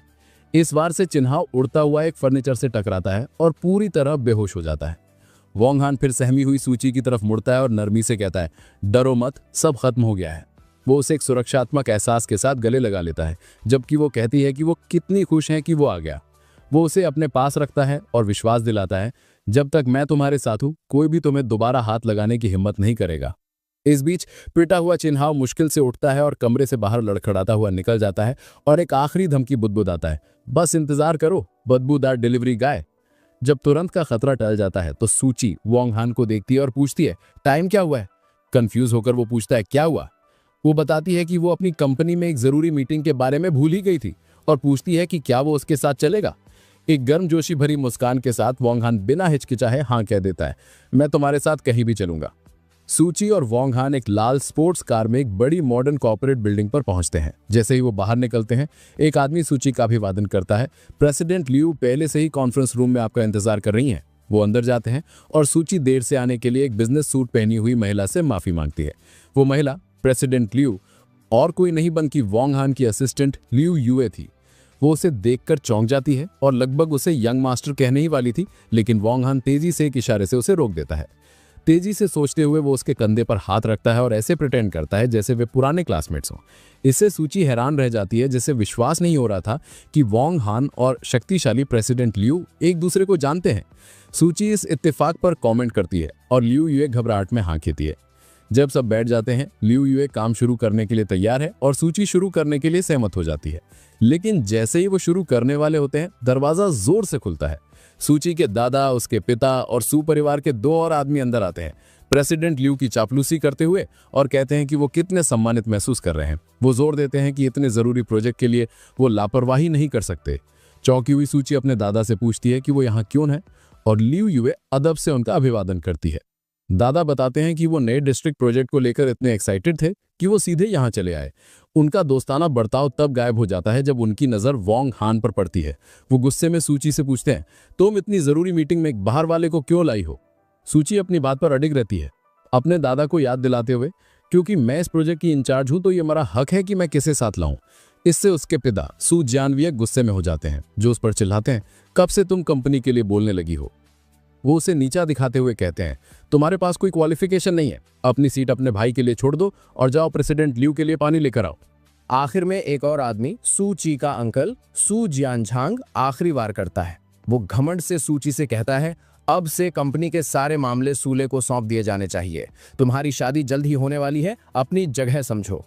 जब सू परिवार सूची को किनारे करने की कोशिश करता है, वोंग हान आखिरकार बोलता है। अपने हाथ सीने पर बांधे और एक तेज नजर के साथ वो उनसे पूछता है, तुम लोग समझते क्या हो खुद को? ये प्रोजेक्ट शुरू में सूची को दिया गया था, आप लोग उससे उसका हक नहीं छीन सकते।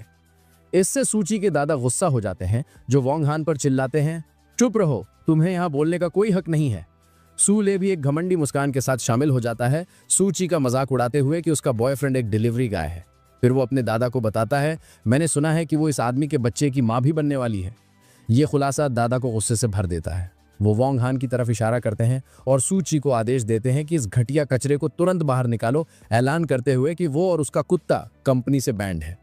सूची वोंग हान के बचाव में कूदती है, ये कहते हुए, इससे फर्क नहीं पड़ता कि वो क्या करता है, क्योंकि वो ईमानदारी से पैसे कमाता है और आपको उनका अपमान करने का कोई हक नहीं है। उसका विरोध उस बुजुर्ग आदमी को और गुस्सा दिलाता है। ये देखते हुए कि सिचुएशन बिगड़ रही है, वोंग हान सूची के साथ जाने के लिए उठता है। वो अपने परिवार से कहता है, तुम लोग बेशर्म हो, और अपनी शर्त दोहराता है, ये प्रोजेक्ट सिर्फ सूची ही हैंडल करेगी। दादा उससे भिड़ जाते हैं, एक मामूली डिलीवरी गाय को डिमांड रखने का क्या हक है? जवाब देने के बजाय वोंग हान घबराई हुई लियू ये की तरफ मुड़ता है। वो उसे आराम से ओल्ड क्लासमेट कहता है और उसे एक एहसान करने को कहता है। वो कहता है, सूची मेरी मंगेतर है और ये प्रोजेक्ट सिर्फ उसे ही दिया जाना चाहिए। उसकी कमांडिंग नजरों के दबाव में लियू यूए ना कहते हुए भी मान जाती है। सूले चौंक जाता है और बहस करने की कोशिश करता है, प्रेसिडेंट लियू को बताते हुए कि सूची गैर जिम्मेदार है और कंपनी के बारे में कुछ नहीं जानती। जोर देकर कहते हैं कि वो एक बेहतर विकल्प होगा, लेकिन लियू यूए वोंग हान के आदेशों का पालन करते हुए उसे नजरअंदाज करती है और सीधे दादा से बात करती है। वो कहती है कि उसकी कंपनी सिर्फ सूची के साथ काम करेगी। अगर सू परिवार सहमत नहीं हो सकता तो हम कोई और पार्टनर ढूंढ लेंगे। दादा हैरान रह जाते हैं और उसके बॉस से बात करने की मांग करते हैं। लियू यूए एक आखिरी और सबसे करारी चोट करती है। वो उन्हें बताती है कि उसके पास पूरा अधिकार है और वो परिवार के मुखिया उसके बॉस से मिलने के लायक नहीं है। ये कठोर शब्द उस बुजुर्ग आदमी को पसीने से तरबतर कर देते हैं और वो बिल्कुल चुप हो जाता है। अपने परिवार के सामने पूरी तरह से हारा और अपमानित महसूस करता है। पूरी तरह से हारकर सूची के अंकल सू जियानझांग तेजी से अपना सुर बदलते हैं। वो प्रेसिडेंट लियू से कहते हैं गुस्सा मत होइए, और उन्हें विश्वास दिलाते हैं कि वो उनकी मांगे पूरी करेंगे, सूची को इंचार्ज बनाने के लिए सहमत होते हुए। उसके ससुर भी सहमत होते हैं, कहते हैं जब तक हमें पार्टनरशिप मिलती है तो ठीक है, अगर सूची ही इसे करें। संतुष्ट होकर लियू युए कहती है कि वो आज ही कॉन्ट्रैक्ट साइन करेंगे। अब कंट्रोल अपने हाथ में लेते हुए लियू युए सूची के पास खड़ी होती है और बाकी सू परिवार को भेज देती है। वो उन्हें कहती है मुझे और सूची को कॉन्ट्रैक्ट की डिटेल्स अकेले में डिस्कस करनी है, आप लोग जा सकते हैं। विरोध करने की कोई शक्ति ना होने के कारण सू जियान ने सिर्फ सहमत हो सकता है और वो अपने हैरान ससुर को कमरे से बाहर ले जाने में मदद करता है। जब हारे हुए आदमी बाहर निकलते हैं, सूले अपने पिता से विरोध करने की कोशिश करता है, लेकिन उसे जल्दी से चुप करा के बाहर भेज दिया जाता है। जब वो चले जाते हैं, वोंग हान दरवाजे को बंद होते हुए एक मुस्कान के साथ देखता है, सोचते हुए क्या जोकर्स हैं ये लोग, खुद चलकर अपनी बेइज्जती करवाने आए थे। लियू युए फिर प्रोफेशनल तरीके से कॉन्ट्रैक्ट सूची को रिव्यू करने के लिए देती है। इस बीच कहीं और एक ऑफिस में गुस्से में भरा सूले अपने पिता सू जियानझांग से भिड़ जाता है, पूछते हुए आपने उस सूची को इंचार्ज कैसे बनने दिया। सू जियानझांग शांति से अपनी डेस्क पर बैठा उसे चिंता ना करने को कहता है, मेरे पास एक प्लान है। जब सूले अपने चाचा सू जियानये को जाने को कहता है तो उसका पिता उसे रोकता है, हम सब एक ही तरफ हैं। फिर वो एक चौंकाने वाला पारिवारिक राज खोलता है, सूची मेरी असली बेटी नहीं है। सूले और सू जियानये दोनों हैरान रह जाते हैं। सू जियानझांग पूछता है कि क्या उसकी भाभी ने उसे धोखा दिया, लेकिन सू जियानये सच बताता है। वो बताता है मेरी पत्नी यांग हुईमेन बच्चे पैदा नहीं कर सकती थी, इसलिए हमने सूची को गोद लिया था। फिर वो शिकायत करता है और अब उसने एक डिलीवरी गाय के साथ उलझकर परिवार को शर्मिंदा कर दिया है। सोच में डूबा सू जियानझांग पूछता है, सूची के असली माता पिता कौन है। सू जियानये इस सवाल को टाल देता है, मुझे नहीं पता, शायद वो मर चुके हैं, उसके पास बस एक बेकार जेड पेंडेंट था। बेसब्र सूले बीच में बोलता है, अपने पिता का प्लान सुनने के लिए उत्सुक।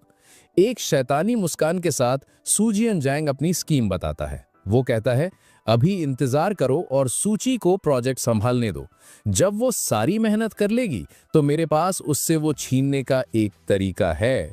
प्लॉट को समझते हुए सूले के चेहरे पर एक कॉन्फिडेंट शातिर मुस्कान आ जाती है। सूट पहने और हाथ में सिगरेट लिए वोंग हान ड्यूटी पर खड़े 2 सिक्योरिटी गार्ड्स के पास जाता है और लाइट मांगता है। एक भारी भरकम गार्ड उसे लाइटर देता है। वोंग हान के फॉर्मल कपड़े देखकर गार्ड सोचता है कि वो इंटरव्यू के लिए आया है, पर वोंग हान मना कर देता है। जिज्ञासा से गार्ड पूछता है, तो फिर तुम यहाँ क्या कर रहे हो। बहुत आराम से वोंग हान बताता है कि वो एक डिलीवरी गाय है। ये सुनकर दोनों गार्ड जोर से हंस पड़ते हैं। उनमें से एक मजाक करता है, डिलीवरी गाय और सिक्योरिटी गार्ड्स तो उम्र भर के दुश्मन होते हैं। वोंग हान हल्का हंसता है, लेकिन फिर देखता है कि दोनों गार्ड्स अचानक गंभीर होकर सीधे खड़े हो गए हैं। वो पूछता है, क्या हो रहा है। अचानक गार्ड सख्त मुद्रा में खड़े हो जाते हैं। एक दूसरे से कहता है, प्रेसिडेंट सू आ गई है। भारी भरकम गार्ड प्रशंसा से समझाता है कि प्रेसिडेंट सू कंपनी की सबसे सुंदर महिला है और उन्हें रोज देखना उसे काम करने की प्रेरणा देता है। वोंग हान उन पर हंसता है कि वे एक औरत के लिए इतना उत्साहित हो रहे हैं। नाराज गार्ड उसे कहता है, इतना ऊंचा मत बन, याद रख कि एक डिलीवरी गाय होकर तो हमसे बेहतर नहीं है। उसी समय एक शालीन सूकी वहां आती है। दोनों गार्ड जोश और सम्मान से उन्हें प्रेसिडेंट सू कहकर नमस्ते करते हैं। सूकी उनकी मेहनत को सराहती है और कहती है कि वो अपनी कार लेने जा रही है। जब सूकी अपनी लाल स्पोर्ट्स कार की ओर बढ़ती है तो भारी भरकम गार्ड बहुत खुश होता है और अपने साथी से शेखी मारता है कि प्रेसिडेंट सू ने उससे बात की। वोंग हान ये देखकर पूछता है, क्या इतनी बड़ी प्रतिक्रिया जरूरी है। गार्ड वोंग हान के पास आकर उसके कंधे पर हाथ रखता है और सलाह देता है, डिलीवरी गाय होते हुए भी सपने देखना जरूरी है। तभी सूकी अपनी चमकदार लाल स्पोर्ट्स कार में उनके पास आकर रुकती है। ड्राइवर सीट से वो वोंग हान को देखकर कहती है, अंदर बैठो। वोंग हान एक मुस्कान के साथ गार्ड्स को अलविदा कहता है और उन्हें याद रखने और बाद में मिलने का वादा करता है। फिर वो लग्जरी कार की पैसेंजर सीट में बैठ जाता है। दोनों गार्ड्स बिल्कुल जमे रह जाते हैं। वे हैरानी से देखते रह जाते हैं कि जिस साधारण डिलीवरी गाय पर वे अभी तरस खा रहे थे, वही उनकी खूबसूरत और पहुंच से बाहर बॉस के साथ चला गया। ड्राइव करते समय वोंग हान सूकी के खुश चेहरे को देखकर कहता है, लगता है सब कुछ अच्छा हुआ। सूकी मानती है और बताती है कि यह उसकी दोस्त लिन सूफू की मदद से हुआ, जिसने न्यू डिस्ट्रिक्ट प्रोजेक्ट के पीछे वाले रहस्यमयी बिग बॉस को ढूंढ लिया। वो आगे कहती है कि वो इस इंसान को सामने से धन्यवाद देना चाहती है। मजाक में वोंग हान कहता है, उसे जरूर धन्यवाद देना चाहिए।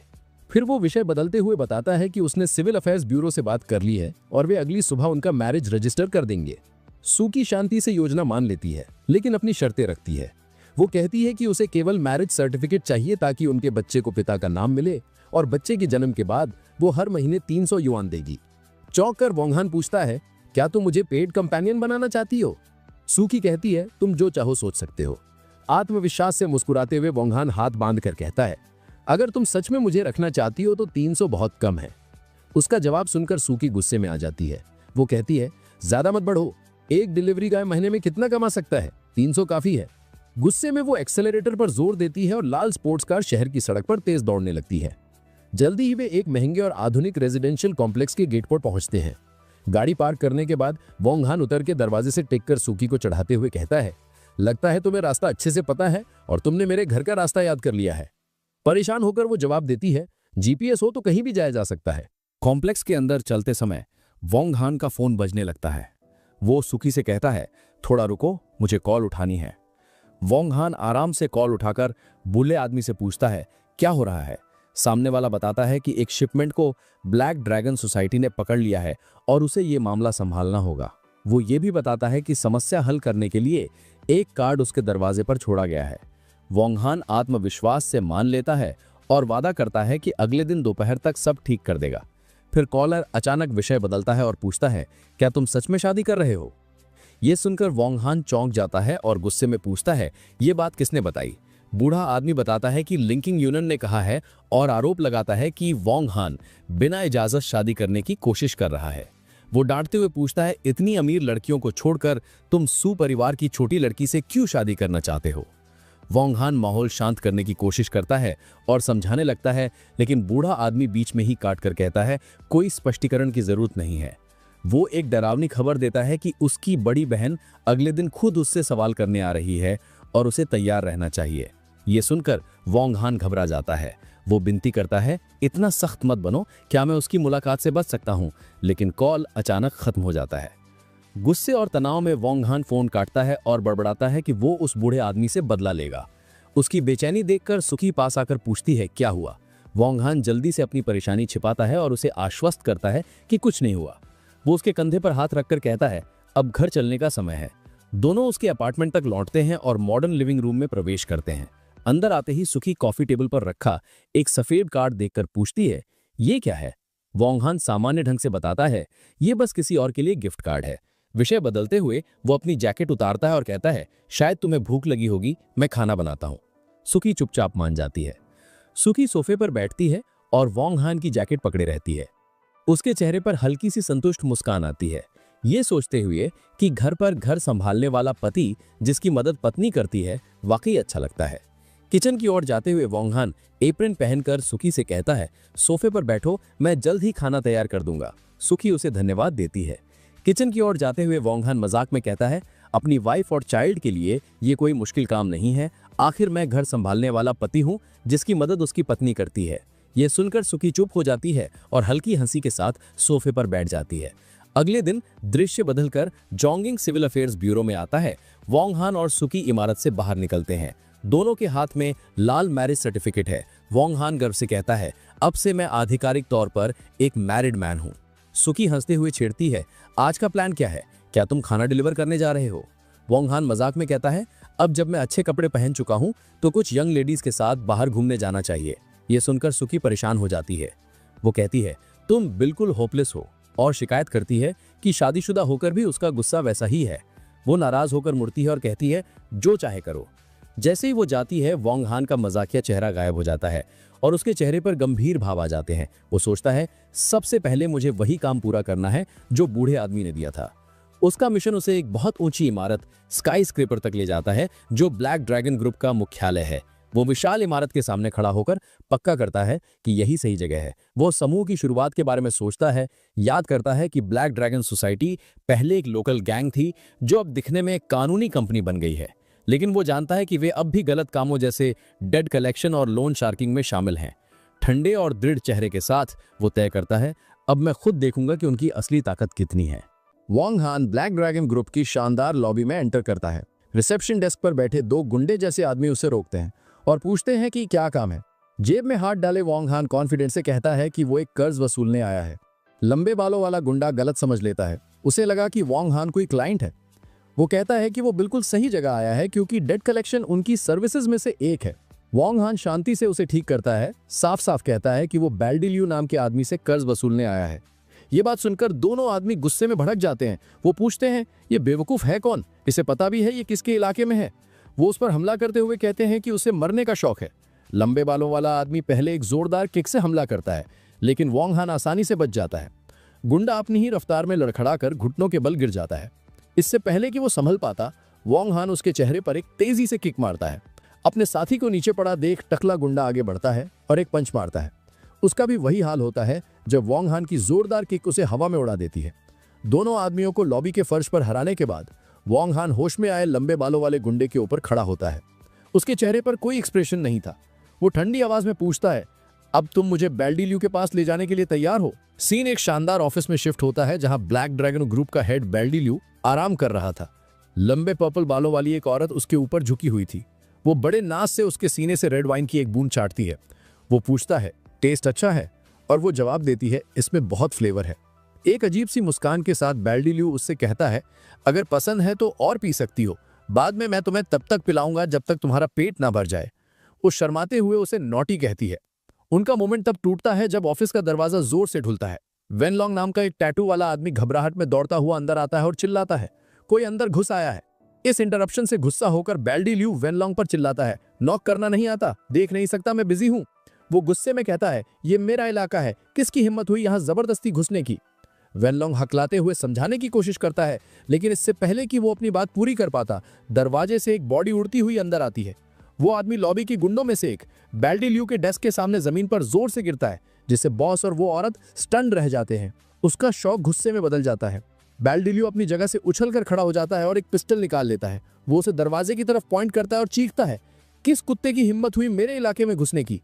गुंडे के पीछे काली चीज दरवाजे से उड़ती हुई आती है। वो एक भारी अजीब सा कार्ड था जो आकर डेस्क में धंस जाता है। अभी भी पिस्टल पकड़े हुए वो उसे सावधानी से उठाता है।